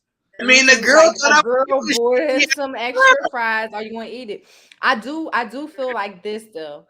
I do feel like it really all depends on how far of the gift. Fries, extra little somethings, yeah. But I think when we start getting into the higher monetary of gifts, like the higher value gifts, that it could necessarily be, something attached to that, even if it's just in thoughts, and it could get sticky if it is accepted. So I do feel like that. But yeah, if she busts you down with some fries, baby, we eating those. Eating I fries. don't know because that people give me gifts, man. Right, and that's cool, and that's cool. And I think too, like if you're coming into a relationship or a situation and people know that, and y'all have y'all boundaries and things that y'all accept, you know what I mean, about each other and know about each other, then it's all good. Like, you know what I mean? But your person will feel comfortable because they know ahead of time. Like, okay, well, he get gifts. Right. And you know what I mean? I get gifts too. Like, you know what I mean? That's how she might feel. Like, so yeah. If the gifts come to me, like if somebody mail me a gift or something, what you want me to do? Send it back? Right. Now, let me ask you something. Does it matter if it's randoms, like, individual is giving you gift, or if you're getting gifts from people that you have a history No, with already? this is randoms. Just randoms. Okay. I guess Yeah. I'm fucking cute because I ain't got no randoms. Don't feel bad. No, I ain't got no randoms either. Shout out to It's T all for good. randoms. Yeah. Shout out to T for having all the randoms and getting all the gifts, all the good gifts. I'm just saying I get gifts. Hey, what, you, that's a good thing. what you want me to do? That It's a Cancer Leo Capricorn thing. thing. We ain't got them privileges. Yeah, the Cancer and the Leos. You ain't got it like that, you know. You gotta change your energy, man. Not change the energy. Not change the energy, but two, I feel like that could very well be it. The energy. No, So that if could you be was in a it though. relationship, would you accept a gift you being in a relationship? Would you still accept the gifts? What you want me to do with the gifts, man? He's saying yeah. He's saying yeah. That's what I'm saying. He already said yeah. But what if he had a problem with the gifts? What if who got a problem with the gift? Your girl. You in a relationship? Are you replacing the gift? Huh? Is she replacing the gift? If she's not replacing the gift, I'm keeping the gift, dog. It's a gift. Gift? Yes. I believe in Italian laws. You don't shoot the gift horse in the mouth, man. Somebody gives you a gift, you take the gift, man. All right. Yeah. I'm mindful. I don't take many gifts. I'll take some coffee, but I ain't taking many gifts because motherfuckers don't know how to act. Right. Lady, take a gift and I gotta be responsible for some shit. No, don't get gifts, Lady B. No, yes. We highlighted on a sneaker show before when I ain't got no birthday gifts. Stop it. I don't get gifts. I got sneaker gifts. But pretty privileges is a thing. Pretty privilege is a thing, and I think we all use it. We can't say we don't. We play up our. We play up. No, I got sneaker gifts. I'm supposed to get the sneakers back. Can you teach me some secrets then? I need about 2 per. I mean, what I'm supposed to do? Yeah. You put them in your collection? Right.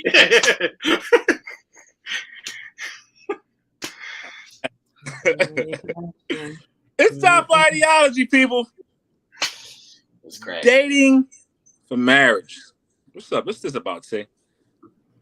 All right. On Thursday we did discuss this, and I did say that I was totally against this concept. But I do want to say that I thought about it so much, and I'm still against the concept, but I'm not against the purpose. Okay. So I do believe that you should, be dating in, certain circumstances. Like, I feel like your reasoning behind the statement is what's most important. So if you're a person that loves love and this is something that you want, like you want to be married, then that's different from just being jaded because somebody hurt your feelings or you feel like you got played. So now you're moving in a different energy. Like, oh, I'm not going to let these niggas use me, or I'm not going to just be out here fucking such and such because of what happened to you in your past. I believe that your energy or your intentions or whatever your motives are in the statement is what matters. That's how I see it. So I think we talked about this in detail on Thursday, the three of us. So recap the audience on exactly where it came from and the validity of what we're talking about. I've seen multiple girls just posted it on Facebook, and a lot of them are jaded because they feel like they've been used and abused, and they feel like I don't want to be looked at as a whore. I don't want to be hurt anymore. Whatever their reasoning is behind it, it's not genuine, based in love. So, ladies and gentlemen in the audience, how do you feel? Are you dating for marriage? Meaning, I'm dating you to be married. And we also talked about how are you addressing this? Like, am I on the first date and you telling me you dating for marriage?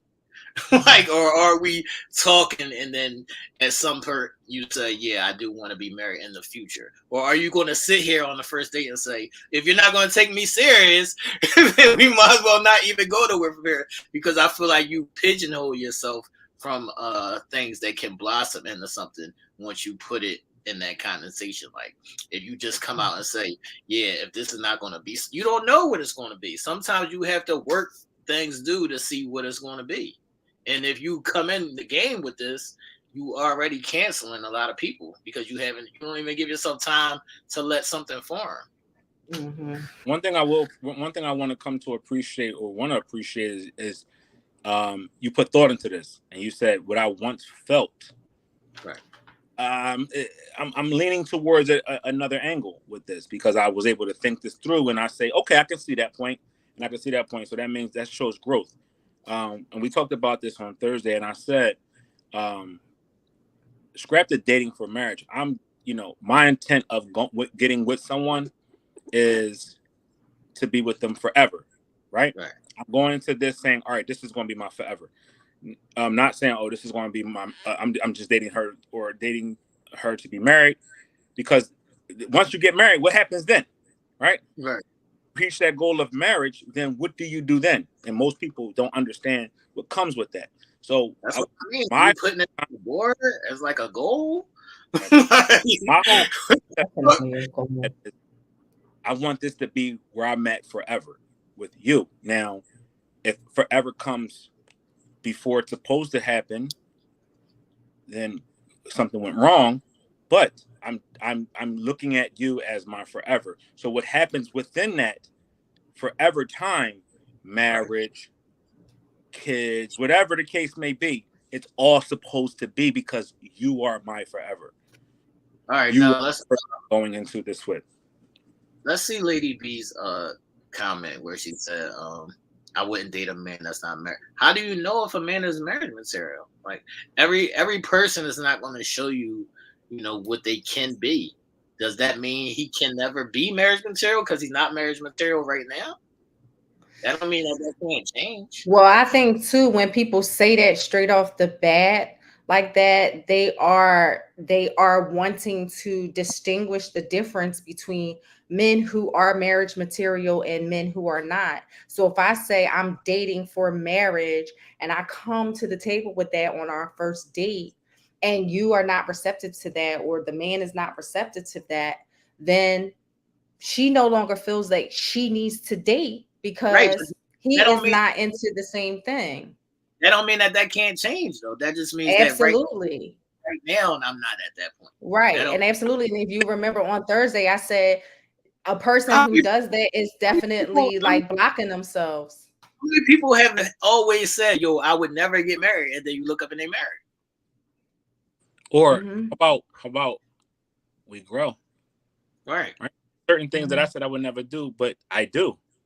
There's certain Right. things that I will never be, but I be, because you see the immaturities of your thoughts that are holding you back from certain things, and now you start to see there's nothing wrong with that. Mm-hmm. This feels great. This feels good. Mm-hmm. Maybe I was thinking a different way. Now I'm thinking Mm-hmm. I'm seeing things clearly. When Right? you when, You when, can't when say that. Mhm. you entertain guys, Ish, is it in the stance of are they husband material? Is that a thought? Like, do women have these thoughts just on a general basis? Absolutely. And you see it more and more now because I feel like women now feel like, they waste a lot of time on things that are just not progressive. So they place those bases upon men straight from the gate. Like, I want marriage. If you don't want marriage, then so be it. We're not going to waste each other's time. Now, as for me, I don't necessarily do that because I don't even know. I've been married. I That's don't what I even mean. know if that's what I want. So So let's for me, it's a little different. stay right there, Ish. So if a woman wants to marry or wants to entertain somebody for marriage, they can also entertain this knowing that this cannot be the marriage. You just know that this is something that you want. You can do two things at one time. Yeah, but some people don't want to give the energy that it takes to do that.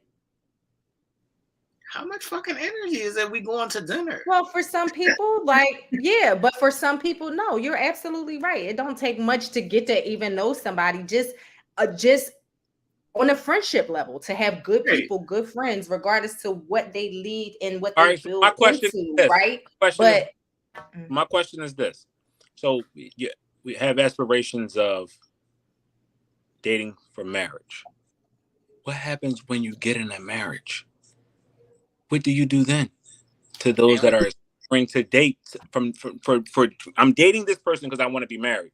What do you do in that marriage if you're not quote unquote? They don't do shit. They accomplish their goal. All right, so that nigga run around and say I'm a wife. I'm not just out here getting fucked like you, like the rest of you bitches. Yeah, like I'm confused on how we're not building up to that point, right? Or how we're not building the structures that will house this marriage. We forget we putting the carriage before the horse in a lot of the instances, right? Why is marriages have low success rates? We have more higher rates of divorce than we do successful marriages. Facts. But you had aspirations of getting married, so how did it end? What happened? Yeah, now things do happen within that's beyond control. But are we trying to get to that point just to say I'm married? And we not doing things to facilitate that marriage and going stronger and being forever and lasting? No, what man just wants a woman as a roommate? What does that even fucking mean? I think a lot of times, I think a lot of times say things that just good. No, I understand what she's saying. Yeah, but at the end of the day, I understand what she's saying in the faction of you just living together and you not having any intentions on marrying, the woman. I understand that part. But so what? But T, what about this? What people fail to realize too, you got a lot of people that live together that's married and still roommates. Right. What you gonna do differently because you married versus being a girlfriend? And I'm pro marriage. Please don't get it twisted like Brace. I'm for it. I want that. I want it. So let's not let that get lost in translation. But I'm saying, let's think this out. Let's talk this out. So I mean, if that's the case, hold on now. If that's the case, then don't live with somebody. Then if you don't want to live with somebody that you're not married to, don't live with them then. But what's just a roommate though? Like, what's just a roommate? That's what they consider a roommate. That's what they consider a roommate. So if you live with a girl, but you don't have intentions on marrying her, they would consider you a roommate. Okay.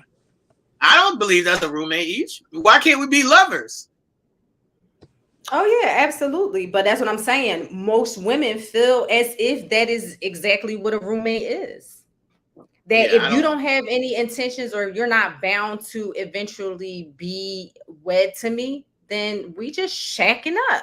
Y'all heard that term before? Shacking up.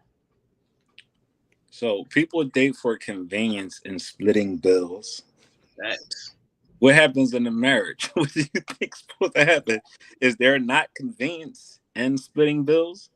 So if I'm married to you, is that just the sole responsibility of the husband or the sole responsibility of the wife? I just like helping make it. No, but what I think we missing the point is when you say marriage, that's a purpose, right?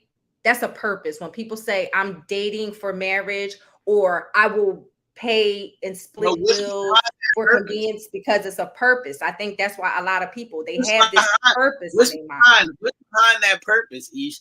Is the purpose because I love you and I want to be your wife, or I want to say to the people outside that I'm your wife, right? Right. That's what I'm saying. In their mind, but then it gets lost. That's what I'm saying. Then it gets lost because everything that you do from that point on is based on and built on trying to be just that. So you miss all the things in between. Remember on Thursday, I said, listen, what about all the stuff in between that you're missing because you're so hell bent on trying to be a wife or trying to get in this marriage or trying to get that ring or trying to say, oh, he's mine. He's only mine. Like you lose and you miss out on so much because you so focused on just that one thing, being a wife. Isn't that a false reality of trying to justify your behavior? Like you want to say that I'm dating for marriage, so you end up getting married only to say, yeah, I didn't do it like y'all did it or whatever, or I wasn't just fucking, we wasn't just fucking. It's to oppose or to please other people. It's not for love. It's not genuine. Yeah, I would agree there. I would agree there. But if you could think about like, I was just getting ready to say some shit. But if you could think about it, people walk out the door and it'd be the same thing, T. They like some people want certain things and don't even know what it means to be Right. just that. That's why a lot of the shit is not right. Facts. I want to say that the thing that changed my opinion on this was I was watching Nori. Shout out to Nori and Drink Champs, man. And he said something about being broke or being rich is not monetary. Like when you have a full family is rich. If you have a broken family, then you're broke. Mhm. So it should be based upon the family aspect of it. Yeah. Exactly. Everything should Based be upon based the togetherness. upon, It should be yep. based upon the togetherness, not just the title. And Right. we get so caught up and we want to title and label everything, right? We want to put titles and labels on everything and not understand exactly what goes into that, right? Yes. Because if we were more concerned about what goes into it than the title, we would have higher success rates of marriage. We would have understood what those vows look like. We would have understood what those commitments needed to happen, needed to be, instead of just saying, all right, well, this is what it is. It's not going the way I wanted to go. So, I'm done with this. When you have those type of commitments and those type of situations, you got to put more sincerity into it than just a title, right? Right. I And want it to be a title. I want this to be my forever. I don't care about the title of, this. I want this. I want you to be my wife, right? I want you Right. to be. You want the but title, take or I look? Do want you want you the to be my title? wife in all aspects, not just the Do you title. do you want the role? I want the right. act. I don't want just the role. I don't want just the title. I want this to encompass everything that goes into being a husband for myself and everything that goes into her being a wife, right? Uh, And what is one of the vows that are said in that, for better or for worse? right. Typically people stay for the better, and when the worst comes, they go. Mhm. I don't want. Lady B saying, and I see a lot of ladies in the chat saying love isn't enough, or is this even a real thing these days? I don't think that love is always going to be enough, but I think it should start there. Can we start there? Can Right. we start here and build off of that, or are we starting from other factions and then trying to make somebody fall in love with you? Is everybody getting together for convenience or for splitting bills and then trying to figure out we Mhm. fall in love after that, Right. or should it Yeah. start at? I It's think it should Yeah. the fucking microwave era. Popped in the Yeah. microwave, come out Right. and he come out quick. You can't do it like that. What has that taught us? What has history taught us when that those quick things? Them shits don't Right. last long. Right. What is hard in right. building yourself, Mhm. building each other? What's wrong with that? Why is that not the starting point for anything? Like, people don't want to start at the beginning. They want to start in the middle. They want to Right. start and no one wants to start at step one. It's always, let's jump from step one and go to step 23. Right. Mhm. And forget why you there. And what those Mhm. necessary steps that need you to build from 1 to 23, what needs to happen in there. Right. You need all of that to help you grow and understanding what that marriage is going to need to succeed. We get But in I these think. now, we don't know what to do. Mhm. Like, But I think some people, like circling back to the whole Nori comment, the monetary thing. I think some people sometimes base they shit on the wrong shit. And this is why you can't get to exactly what Nell is speaking of in those places of clarity, because you come off with the wrong focal point.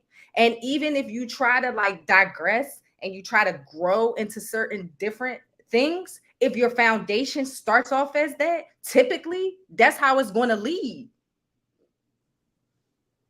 It's going to lead the wrong way, which means that the relationship is going to be based on the wrong things, I want to and this ask. problem's going to happen. I want to ask a question to you, Ish, and to the ladies in the chat. So, ladies, if you're entertaining a guy and y'all live together, and then it just doesn't work out, is that a failure? Why do y'all always look at that as a failure? How come something time just happened and it just didn't work out? That's not always a failure. That's not always wasted time. Like, why is that always a placement? Mm-hmm. Mm-hmm. So, like, for myself, I can only speak for myself, but I feel like it's not necessarily a failure. Like, for me, I've been in a failed marriage. Like, I've given things, umpteen years, and it wasn't successful. That doesn't stop me from, entertaining and being in something that might not necessarily gain, a marriage. Like, I'm cool if it doesn't. But for some women, like, that is a failure because it is wasted time. It all depends on your perception and how you take it. Like, some people don't take lessons from it. You know what I mean? They look at it as time lost instead of looking at it from the value of it. Let's say right there, Ish. Why is that waste of time? That's time that you chose to be there. You obviously had some good times because you would have left this shit a long time ago. So why is it always looked at as waste of time? Right. I feel like some people see certain flags, see red flags early on in the beginning, that they don't allow themselves to say, hey, listen, this is not necessarily something I can get past, right?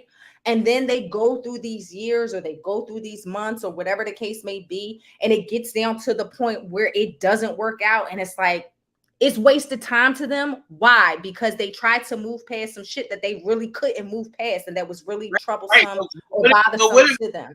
What if that wasn't there, Ish? What if there was nothing that they had to move past? Then it should never be wasted time. Then it should never be wasted time, because every moment that you're learning something, every moment that you're experiencing something, every moment that you're feeling something, no matter how it ends up, is of benefit, is of moment. So it should never be time wasted. You should take that all in. But a lot of people don't feel that way because they feel like tomorrow's not promised. I could be with the next dude. You know what I mean? That's gonna give me what I need. That's craziness. No, I want to ask you. So since you said you're forever shit, right? Say a woman wants to entertain you, but she's like, I'm not on that right now. I'm cool with it. No, that's cool what I'm saying. Are you continuing a friendship with her, or are you just like, no, I'm looking for my forever? No, I'm continuing that friend. This is where I want to be.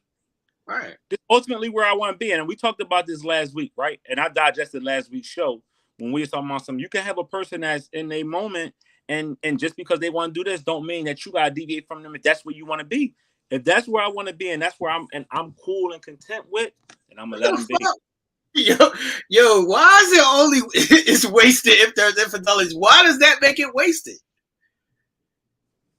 I need answers. Why? Well, I feel like the infidelities can also teach you something as well. Even if it don't teach you nothing, you still had some good times with this motherfucker. Why is that wasted time? Just because there were infidelities on either side of it, you still had some times with this person. So why is it looked at as wasted time? Yeah. I mean, I feel like even if the infidelities doesn't teach you anything, something, how you felt teaches you something. You learn something out of every single thing that you engage yourself in. It's what you take away from it. You know what I mean? So the infidelities too sometimes can definitely, be lessons. I feel like any situation that you're in, you choosing to be in that situation. So why? I'm not looking at it as a waste of time. I fucking chose to be here. What the fuck are we talking about? Like, if it was wasting my time, I'm not going to choose to be here. I don't like wasting my time. I'm not going to choose to be here. You know why? Because people put time clocks on shit instead of allowing it to grow and to be. People be putting these proverbial time clocks that don't mean nothing. Because what happens when the shit don't work out how they want it to go in that moment? They jumping right to the next person and start restarting that clock over, and they spinning the wheel. All they doing is spinning this fucking wheel. They've been doing it for years. You got to ask yourself, if you've been going through the same cycle for years, and every situation you've been into when it came to a relationship, and it's always ended the same way, who is to blame in those instances? You are, because you are the common denominator in every one of those instances or transactions. You are, not the other persons, not that you are. So you may need to change your mindset. You may need to change your activities. You may need to change your way of doing things for it to work out differently the next time, because every time before that or up to now has been the same outcome. And we can't always blame it on the men or the woman. We got to blame it on ourselves. So we got to start taking responsibility. Not one time did I hear anybody sit here and say, I take responsibility for my actions and lack thereof. We want to push it on everybody else and say that person ain't ready. This person did this person did that, or this person wasn't secure within themselves or whatever. No one ever takes responsibility and says, you know what? I was a part of the fucking problem. I was a part of that problem, and I know I need to fix me, and I need to do what I need to do. So the next time I get into something that I want to be married into, because I'm dating that person for that marriage, then I know that that will succeed, and I will ultimately get what I want because I'm ready for that. Well, let's stay right there now, because I feel like this is another one of those blanket statements that just sounds good to say. So it's like you say this shit instead of focusing on, are you even somebody that somebody should want to marry? Are you even a wife? Like, and even if you are dating for marriage and it doesn't lead to marriage, that doesn't mean it's a failure. Or you have to give yourself the option to see what something is without these titles and these expectations before it even becomes anything. Are you even qualified for the shit? Right. Like, do you have the qualifications to want to fulfill this role that you want to be in? Right. That you want? That's what we got to start understanding. We can want everything that we want, and it's cool to have wants and needs. That everybody should have these goals and should have these aspirations, but also challenge yourself. Like, am I ready for this? Am I putting all my all into this to make this work on my end? Am I ready for marriage? Am I going to do all the things I need to do to make this marriage work and being successful? No, you know what we doing? We too worried about what the other person doing, and we not taking care of ourselves or our responsibilities in that in those instances, or those qualities that we supposed to be doing. We're not doing that because we too worried about what the next person doing or ain't doing. We got to be selfish to the role and do what we need to do, and let that person do what they need to do, and then that's how the shit mesh. Thanks. Enjoy the moment. You might find yourself in a fucking great place.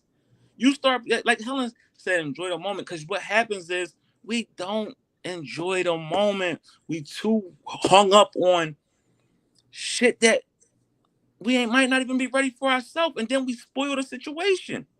What happens to growing in the role? What happened to making it make sense and making it work together? And then I'm asked, and you know what? I might be the asshole tonight, but I'm going to ask the audience, how many motherfuckers married? Wait a minute now. No, I'm just asking. Because I need to ask I want to ask the people that's married, how did you make it work? What did you do? Did you just wake up and say, all right, I'm marrying him? You had to figure it out. You had to make it work. How did it last so long? What did you do? What the challenges you face? Thanks. Wait a minute now, because I want to see Diana's comment says, I don't have expectations, but I do expect commitment. Whoa. Yes. Like, what? I don't have expectations, but I do expect commitment. Expound on that a little bit more, Diana. Help us to appreciate your comment, because I can't grasp that right now. Right, it's not given. It's not given. Like, we all have expectations. We were lying to ourselves. We didn't say we have expectations. We all have expectations. We expect certain things to happen that we need to have and happen so we can feel loved. But let's stay in her comment. If you don't have expectations, how can you expect commitment? That don't go together. That does not go together. Maybe she's saying that's her sole expectation. That's just like, I don't have any other expectations. I just have that one. That is an expectation, though. Right. That don't go That's what I'm together. saying. Maybe that's what she's saying. I just have that one. Or maybe she's saying I don't have many expectations. Right. Maybe she left that word out, many, but I Right. do that commitment. Commitment. Right. And expound on your comment. And I Yeah. see Helen saying we all don't expect something, Helen. You can meet somebody and not expect nothing from them. The point of that is you're supposed to be getting to know the person, not expecting something from them. You're supposed to be getting to know them. So we got a new name in the comments. Team Grand Marty is popping. My ex-wife asked me to marry her. Shout outs to her. Shout out to you. Kudos to y'all. Would y'all? That's a great topic. Let's touch on that for a minute. Would y'all, as the women, would you ask your man to marry you if that's what you wanted? Ain't no girl ever asked you now to marry her? Yeah. See, I don't get fucking gifts. See, I'm not privileged. Like, you're gonna say you don't even get gifts. How you getting a proposal? I'm not. I know two men that have been asked to marry them. Two men, Jim Jones. You mean, nigga? Right. I mean, if it was if it was love, and you had that commitment, and you felt that, would you ask your man to marry you? Absolutely, I would. Now I ain't doubling back. I ain't being like Marty's ex-wife and asking him, asking my ex to marry me again. That's a deal. Why not, Ish? If that's what you want. Why not if that's what you want? No, I'm cool. Because if there was anything worth salvaging, then I would have never got a divorce. That's not true. That's what I'm saying for me. I'm saying for me, and I'm answering just that in regards to why when I asked my ex-husband, because if it was anything worth salvaging, I wouldn't have never gotten a divorce from him. There are specific reasons that I got a divorce, and I'm not going back. Sometimes people break up, and then you have time in between, and then y'all grow and y'all change, and then you come back. I would agree. And there has been opportunities where that could have happened, and it just didn't. So if there is no progression and no growth, then no, I'm good. I don't be getting it. I don't get it. Lady V, we love this. We love the comments. We love your energy. We love how you interact. But please help us to make this understandable. He got to want me more than I want him. How the fuck is that equal? So he got to want you more than you want him. Where's the balance at? So in order for this man, for you to marry somebody, he's got to want you more than you want him. So is he not going to feel that? Is he not going to feel that what he's given ain't being reciprocated in the same fashion? So he's not going to be giving of himself all to you? I just be honest. I don't need. I'm tongue tied. Help me to understand. Why does it have to be like that? Why can it never be an equality type of thing where we want each other equally? I want you. You want me. Let's do it. Next.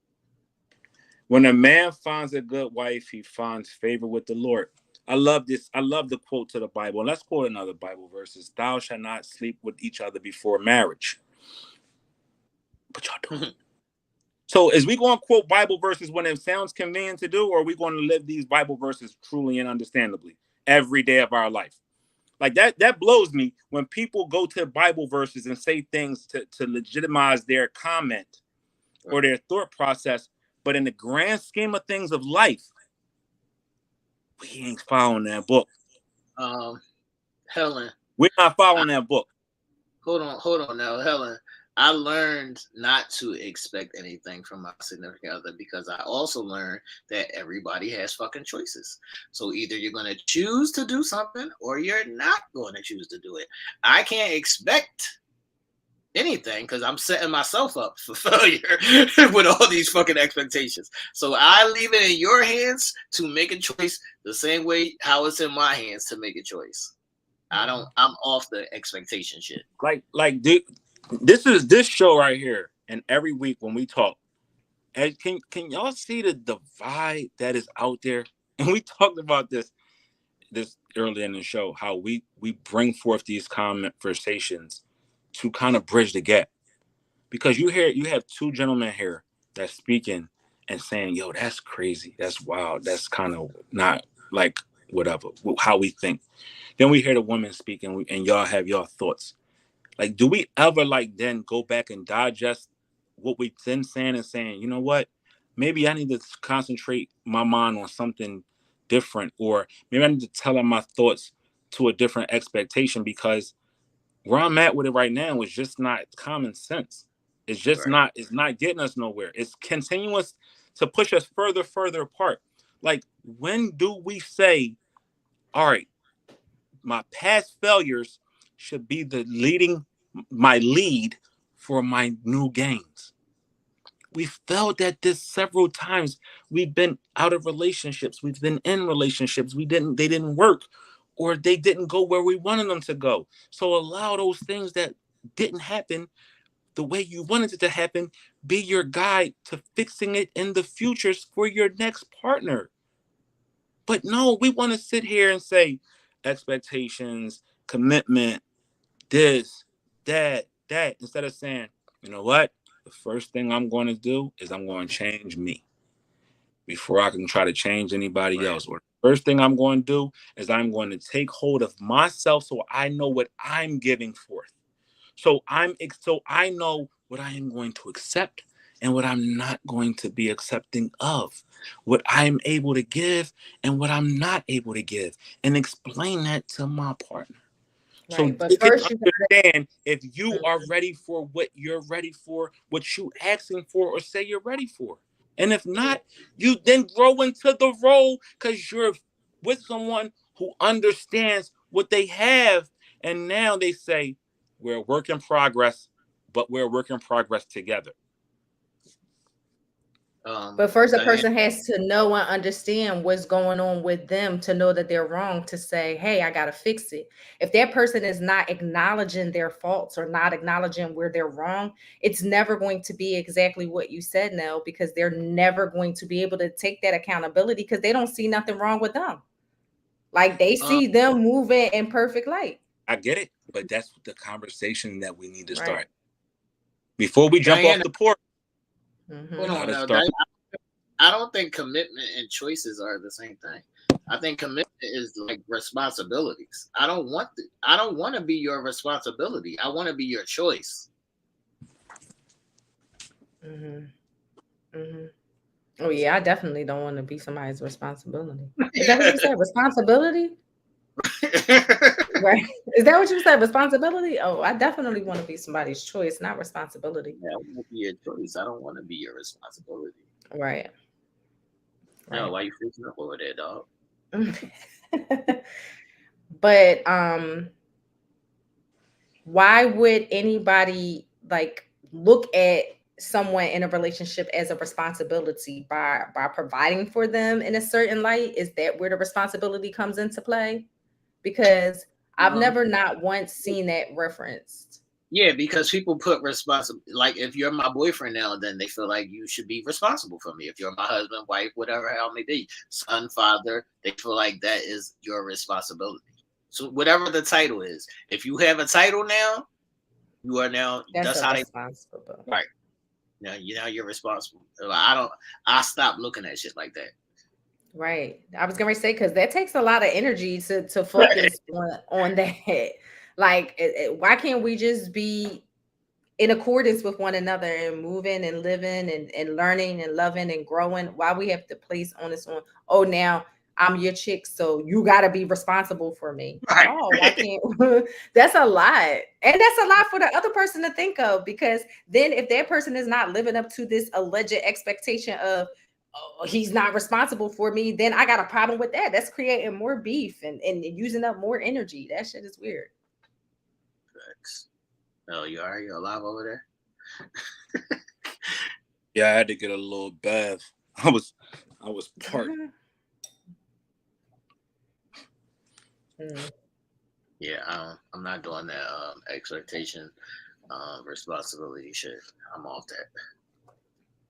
Yeah, we're not dealing with kids, but we still dealing with different entities that don't know us. Like, can we stop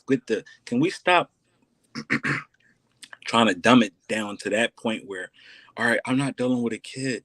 but you dealing with somebody who don't know you.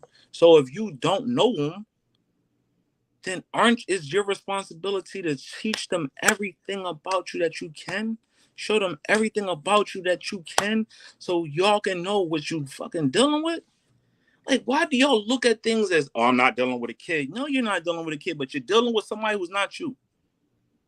So let me ask you a question. Who is the nearest, dearest thing to you other than yourself? Your offspring, your kid, right? Or your parent. Those are the two people who know you probably the best, right?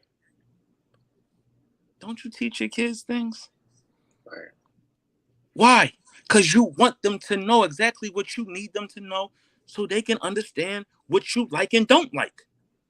Don't you talk to your friends and don't you tell your friends things that can help them understand exactly who they dealing with in this relationship, partnership, and friendship?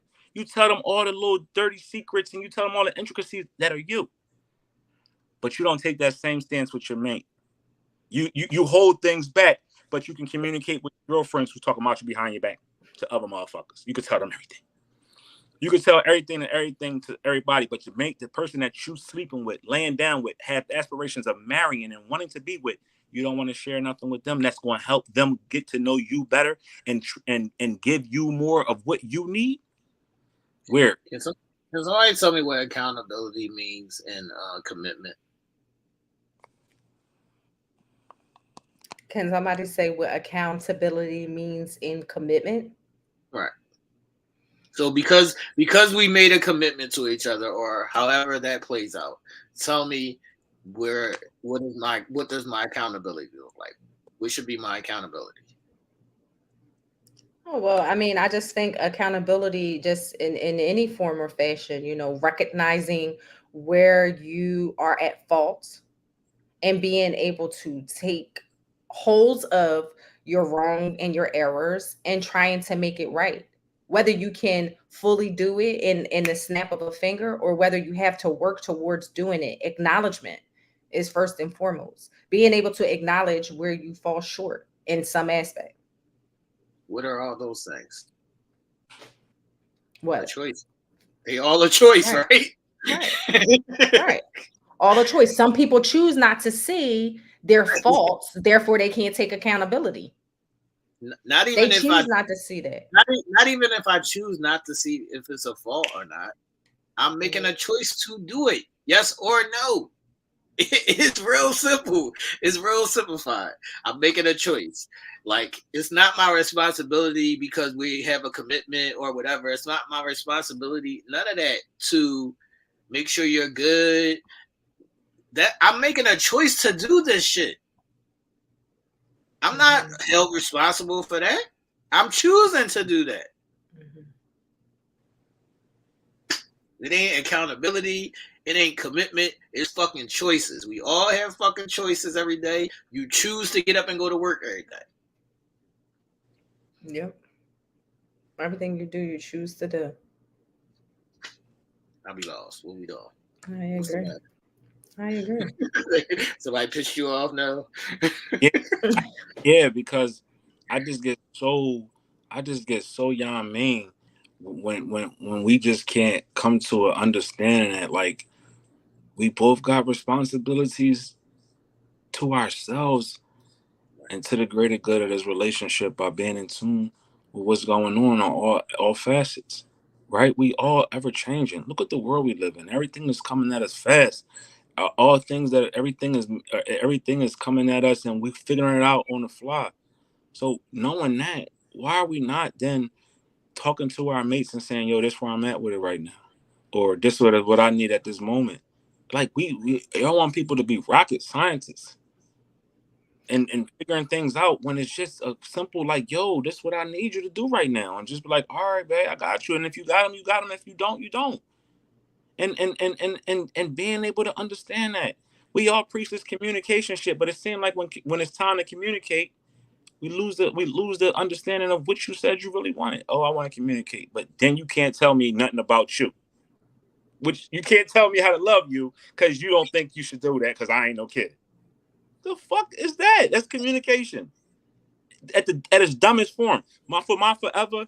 Meaning, if I ever say, yo, what the fuck you need from me? I'm gonna say, yo, I need you to do this. Simple.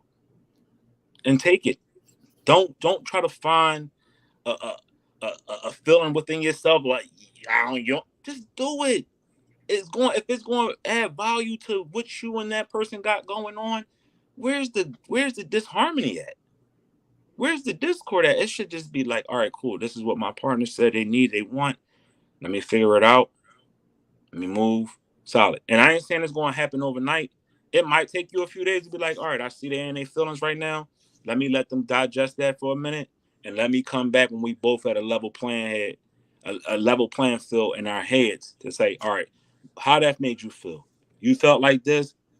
Oh, all right, cool. I Well, don't I know. did some thinking, you know what? I did some thinking, and I realized I realized I might have fucked that up a little bit, or I realized what you were saying, or boom, boom, boom, boom, boom. We all right, boom. We moving. We fucking No, still on scale. no, I don't know how we always end up at this point of I'm telling the person and they're not listening. All right, you tell the person and they hear you and they're not listening. Now you have a choice to make. But take. Who said they're not listening? People move when they understand what they then digested, right? Just because you eat a cheesesteak right now and I eat a cheesesteak the same time you do, don't mean I'm shitting the same time you are. It's coming out of me when it's coming out of me, and it's coming out of you when it's coming out of you. You gotta give the person time. We all come from different aspects, different walks of life, different mindsets. We might not process information the same, but if you love that person and you have something with them, allow them to figure it out. Allow them to. They will figure it out at some point. I ain't saying they're gonna figure it out 18 years from now. That's crazy. But if they love you and you love them, let them figure it out. Because it might be too late. You walked away and they be like, damn, I really was getting it. I was just trying to whatever. They're lost too bad, so sad. All right, cool. But now you starting out with somebody else and you trying to make them get it. And you know what you're doing?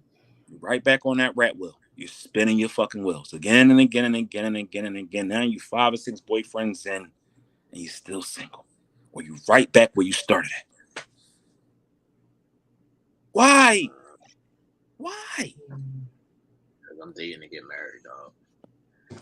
Nah, because they date not tell nobody nothing. They date and not tell nobody nothing. And then when you tell them something, you tell them when you in your upset thoughts. So you telling them something because you upset, and now you and your feelings because you upset. So you directing your comments to them, but you moving because you're upset, not Wait, moving with the thought of, wait, all wait. right, I'm in a good place right now. We're in a No, fucking great hold on, spot. hold on now, because I love this shit right there. When they say, how long are they supposed to wait? How long am I supposed to wait for a back rub? You could do it right there at that moment, but how long am I supposed to wait? We can play the how long shit. We can play the game if that's what y'all want to do. Like, what y'all trying to do? I don't understand it. Like, tell me what you're trying to do. It's all gonna be based on your own personal threshold, and you can't Right. hold anybody else responsible for how you feel. So if that person is not growing and doing what you need them to do, and it's been 10 years and you feel like, oh my God, when it's going to happen, people are not making choices for themselves and they're placing blame on others for how they're feeling, and that's not fair. That's not fair to the other individual, because that other individual is genuinely trying to process it, Right. So, genuinely trying to learn, genuinely trying to get through it, and the other person ain't even understanding that. it's not do men really listen to digest. It's do people listen to digest. Because This that could, all. like, what the fuck? And No. if that's your person, they should be listening to digest, and you don't get to determine that timetable.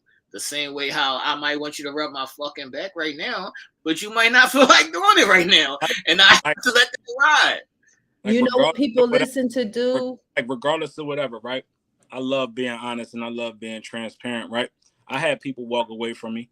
I had people that said I wasn't enough. I wasn't what they needed me to be at that time. But at some point the light bulb went off and I figured it out. And that's where I'm at with it now, right? So you got to give an opportunity. If you care about a person, right, you got to give that person an opportunity to fix themselves. And at some point, they're going to fix themselves, if it's going to be best for you or if it's going to be for somebody else. But give them the opportunity to understand what's going on. Talk to people. Stop expecting people to understand what you think they're supposed to understand because they in a big age or they's not kids no more. People process and got so much shit on their mind and come from different walks of life and different teachings and all this other shit. You know what somebody know. But if you love them enough, as you say you do, you going to teach them because that's what love is. Love ain't just sitting back and expecting somebody to do. Love is teaching, caring, being empathetic, compassionate, all of that. But it goes, the encompassing part of it, we teach each other. We teach each other us. I wanna wrap this topic up, but I do wanna say, if you are dating for marriage, keep that to yourself, at least at the early stages. Like y'all can that can be a conversation at some point when you determine if you like the person first, maybe. And then you can have the conversation. But don't just throw that out there while I'm ordering my salmon and this is the first time I seen you. Like, I don't want to hear that shit. Like, what are we talking about? Like, I don't even know if I like you and you telling me that you're dating for marriage. What are we doing? Like, get to know a motherfucker first, and then you can have these kind of conversations. And I welcome these kind of conversations because they are needed and they are necessary. And you don't want to waste your time, but you don't always have to voice these specific things. Just move accordingly. If you are dating in a mode to get married, be that. Be something that somebody wants to marry. So a motherfucker can be like, God damn, she is everything. I want to marry her. Be that. Now, what's up? What's the picture about? What we doing? I can't. Get that dating for marriage shit off of there. Can't take it. I'm trying. All right. So people, thank you for staying. Everybody who stayed, we appreciate y'all. Great topic. We could talk about that all day and all night. But what you're looking at here is the 7 months in review. This is our monthly calendar. We're coming to the end of July. This is the last full week of July. We'll be going into August next week. But this is everything that has happened up to this point. We got Krishan Rock capping us off at January. Then we got Rihanna, Super Bowl performance, and we got the big red boots that had the world captivated in the month of February. March, we had Ja Morant and his antics, and then we had 6ix9ine being beat up and jumped in a bathroom of a sports club while he was working out. April, we got the LSU women's team winning a national championship, and Asia, is that her name? Asia Reese. Angel Reese taunting the little young girl in the picture, and everybody was saying, make it make sense. You shouldn't be doing that. It should be sportsmanship, blah, blah, blah, blah, blah. But it is what it is. Then we got May. We got the Usher, Chris Brown. Supposed beef where Usher was supposed to have been jumped by Chris Brown's people. We got Ja Morant for the second time in the 2-month period going crazy. Actually wound up costing himself a suspension for flashing the gun for the second time. As we all know, I changed my name one show in June to the Submarine because we had the world was captivated by the submarine and all the passengers that were lost on there from actually exploding. And then July, we opened July with Usher and the girl. y'all so nasty in the chat, man. Me and the girl. And then we got the little shorty who made up the story about the kid on the highway, Carly Russell. And that's for July. So we waiting to see what August has to bring forth, September and October. So we all know August is, what's that, Leo? August gonna bring that heat. That's it. August bringing the heat. August is bringing Leo. the heat. July, the Cancers has just released the whole on the month of July. Now the Leos is running with it right now. So we'll see what August and Ish has in store for us. You know what I mean? As the Leos continue to reign and make their run through August, September, October, November, with December being the last month, whatever. But one thing you can come to understand and love, the three of us right here, Uncensored Minds, Reloaded, will end July together for once. And we will be together forever. So that's something that you can put on your calendars next Sunday. You'll see the three of us sitting next to each other. We did a trial run this Thursday, and I would say that it got kind of X-rated. We might be shopping our sex tape pretty soon. Imagine that. Gonna have some angry commenters. Sure. I see the new merch. Look at the merch up there, right? Hey, show them the merch, Ish. What we doing?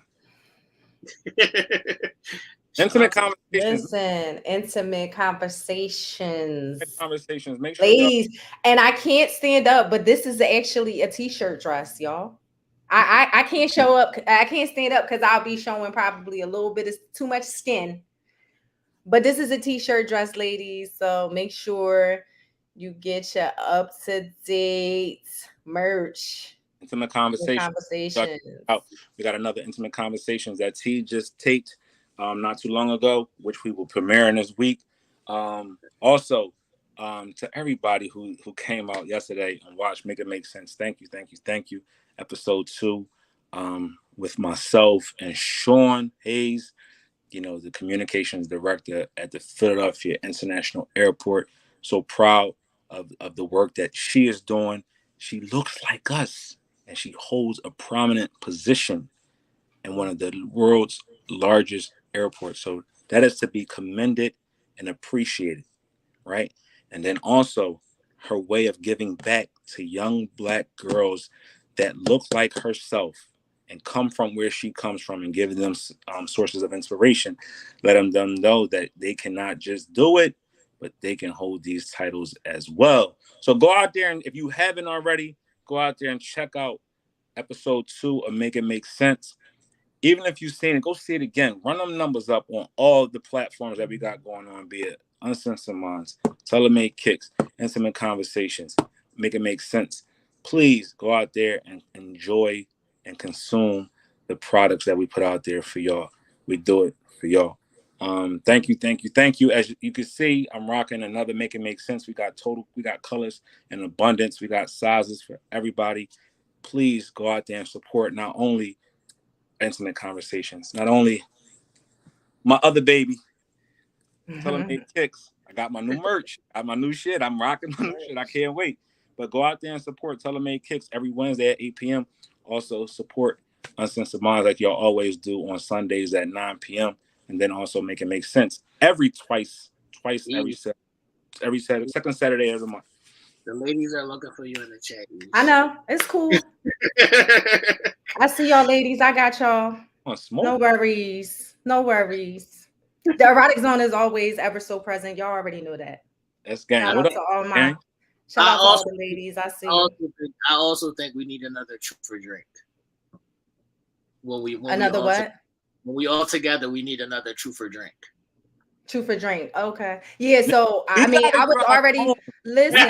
I know we do have to drive home, but you have to remember that I might, have a chauffeur. However, I already was, thinking of some shit to do with y'all, since we'll all be in the same room in the erotic zone. We'll definitely be popping next week. No. Just say the truth and y'all won't have to drink. That's all. Just say the truth. Say the truth. You don't have to drink. Thank you. Let me line up my ride now. S gang, what up out there? S gang, we ain't really tapping. I see y'all. Definitely got y'all, S gang. I see y'all. Thank you, ladies. Shout out to Diana. She actually is recovering from an injury. We send you our love and our prayers, Diana. And shout out to everyone else out there. Make sure y'all go and have a dope ass week. Make it count. As Nell would say, make it make sense. Because half the shit that be said don't be making sense. Ish, what you talking about? No, not you. I'm just saying in general, make it make sense. Because half the shit that be said don't be making sense. Since I came on late, I do want to reiterate and say, R.I.P. to Young Cheese and shout out to Gilly, because before there was a Little Uzi, before there was a Meek Mill, before there was a State Property, there was a Major Figures, and I was an avid Gilly the Kid fan. Yes. So, prayers and condolences to all those affected in that tragedy. And I do want to pose this question to y'all, because this is something that I battle with my son. So it's like, at what time or at what generation did we get comfortable chilling in other neighborhoods that are not our neighborhood? And I'm sure you can attest to this. When we used to go see girls in other neighborhoods, we got in and out. Right? We was in and out. It wasn't no, too much of the chilling, because we ain't know nobody. You was real cognizant of that. All right. Times has changed. But it's so wicked out here. So you would be thinking that's what I'm saying. Time not changed for the better. So they think that this is a thing. This is not a thing. Like, this is not a thing. And yes, you should be able to go wherever you want to go, but life shows you that that's not the case. Trayvon Martin should have been able to go to the store and get a pack of Skittles. That's not life. Not life. That's not life. That's why I'm so not quick to tell people where I'm at or where I'm going. You know what I mean? It's just at what benefit is that to you? You know what I mean? Mm-hmm. So let me ask y'all something. All growing up in Southwest like we did, back in the day, we never ventured off into other neighborhoods, right? But if you did, was it because you knew someone? Yeah. Right. And you was mindful.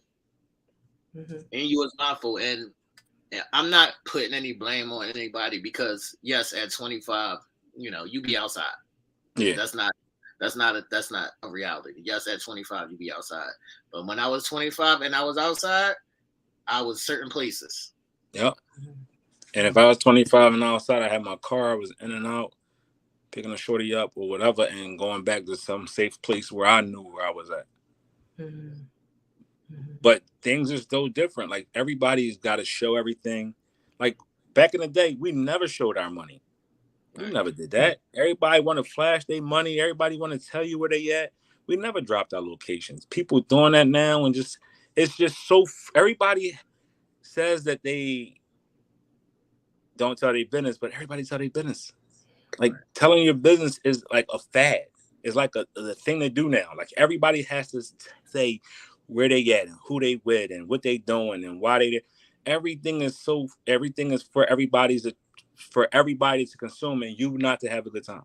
Like, I see people taking pictures and posting where they at and doing more than that than having a good time.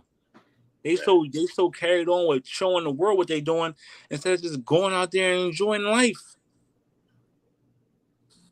Shit is crazy. Shout out to Tara though. Tara, shout out to you. She went to go see the Book of Hove exhibit, and she shared 1,000,001 pictures of the exhibit. Thank you for being in tune with the culture. Thank you for allowing us to experience that experience with you through those pictures. And thank you for representing us here at Uncensored Minds, Telling Make Kicks and make it make sense, because you went there and you carried us along with you for the journey. So shout outs to you for doing that. We appreciate it.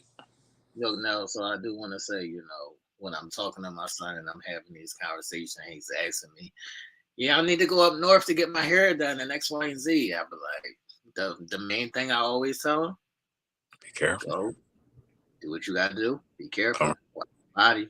Be aware. How he getting there? This ain't your hood. Huh? How do he get around? He can accept it? Oh, my son is Uber crazy. Okay. He Ubered it up. Dave, I'm 42 years old, and I don't feel comfortable on That's what I'm saying. I don't feel comfortable on no public transportation. Like, back in the day, we used to go everywhere on a trolley, the L, the bus. Like, I don't feel comfortable doing nothing of that.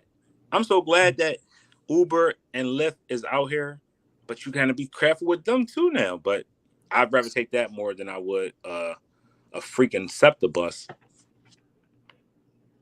Yeah. Well, I'm saying, Listen, yo, Wild out here. I live like that. Who would I have known that I had to live ain't, like that? I ain't gonna be outside in neighborhoods that I ain't supposed to be outside in. That's all I'm saying. It's time for you to party. I'm sorry. Time for you to get him a car. He had a car. Somebody jacked him, man. Man, I took his car. Yeah. His car was sitting. He was at college. Somebody jacked him, man. At the college? No, somebody jacked his car at home while he was at college. Damn, that's fucked up. You might have to come see Nell or something that kind of way. Crazy out here. Shout out to my boy Taz. He definitely pulled up on me. My man is the real one. Shout outs to him. Shout outs to a lot of y'all in the comments. A lot of y'all be definitely inspiring us and putting batteries in our back. And I know the three of us can share the same sentiments when we say we could be going through anything and we'll get an inbox from y'all or a message from y'all and it just brightens up our day. I know I might seem like fucking Oscar the fucking Grouch 24 hours a day. But trust me, I truly appreciate each and every one of y'all, regardless of whatever our past relationships was or dealings or whatever, or beefs or whatever we may have had.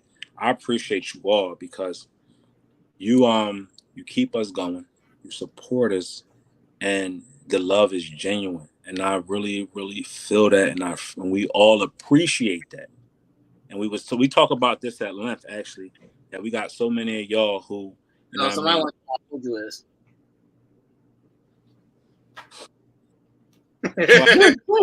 Why you gonna buy me gifts?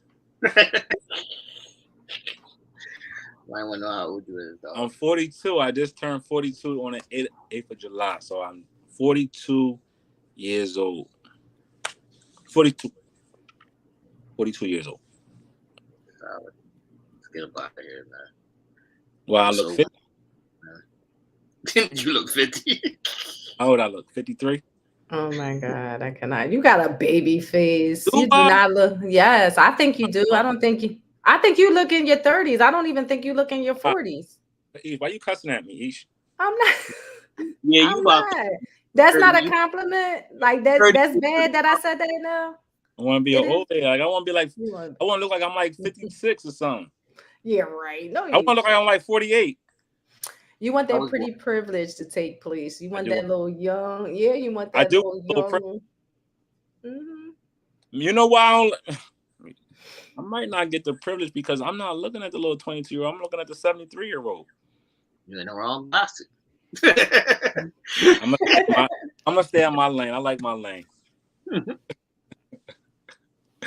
Sarah said, I'm 81. What's up, Sarah? Thank you. Oh my God. You gonna say, "What's up, Sarah? Thank you." It's time to get up out of here, people. We got shit to do and people to see and places to go. So we out of here. Episode 142 is brought to you by the good people. 41. Yeah, 141 now. 141 now. See, she got me thinking of the shoes and shit. 141. Catch us this Wednesday for another fun-filled show. This is our month in pickups that we've done. So you'll see a great show. Waiting on packages. Hopefully my sneakers. I'm waiting on packages too. Like, what's going on with the mail people again? You'll see great pickups that we got this month. And we want to see what y'all got this month too. Be interactive, and then you'll test us again on Sunday for Uncensored Minds. No, this is not a make sense week. It won't be until the first week of August. So, it's not an every week show. It's an every 2-week show, unless y'all say I want it every week. We'll see what we can do. But Intimate Conversations is definitely weekly, and you can catch that once a week on a situation that we got here. So stay tuned. Ish, I heard you was on one. What you saw? I heard you was OnlyFans. Ish, I heard you was doing one. OnlyFans. What you say? I'm doing one with what now? You doing an intimate conversation, but they said you was doing yours in your birthday suit. Hell to the no. Do you know how much hate mail? Somebody gonna pop up there with a blanket and cover me. Like that ain't going down. That is not going down. Let's tell y'all. I'm gonna get y'all. We gonna explore the beans. I'm next. I'm calling. Nell, you next. After this one that he just shot, I might be somewhere in the mix. We gonna do something with it. Absolutely. And I'm gonna sit there with my shirt off and baby oil. Stay tuned, baby oil and shirts off. That's what we doing. I can't. We flexing our muscles on that show. You did? Get up out of here. Peace. We out.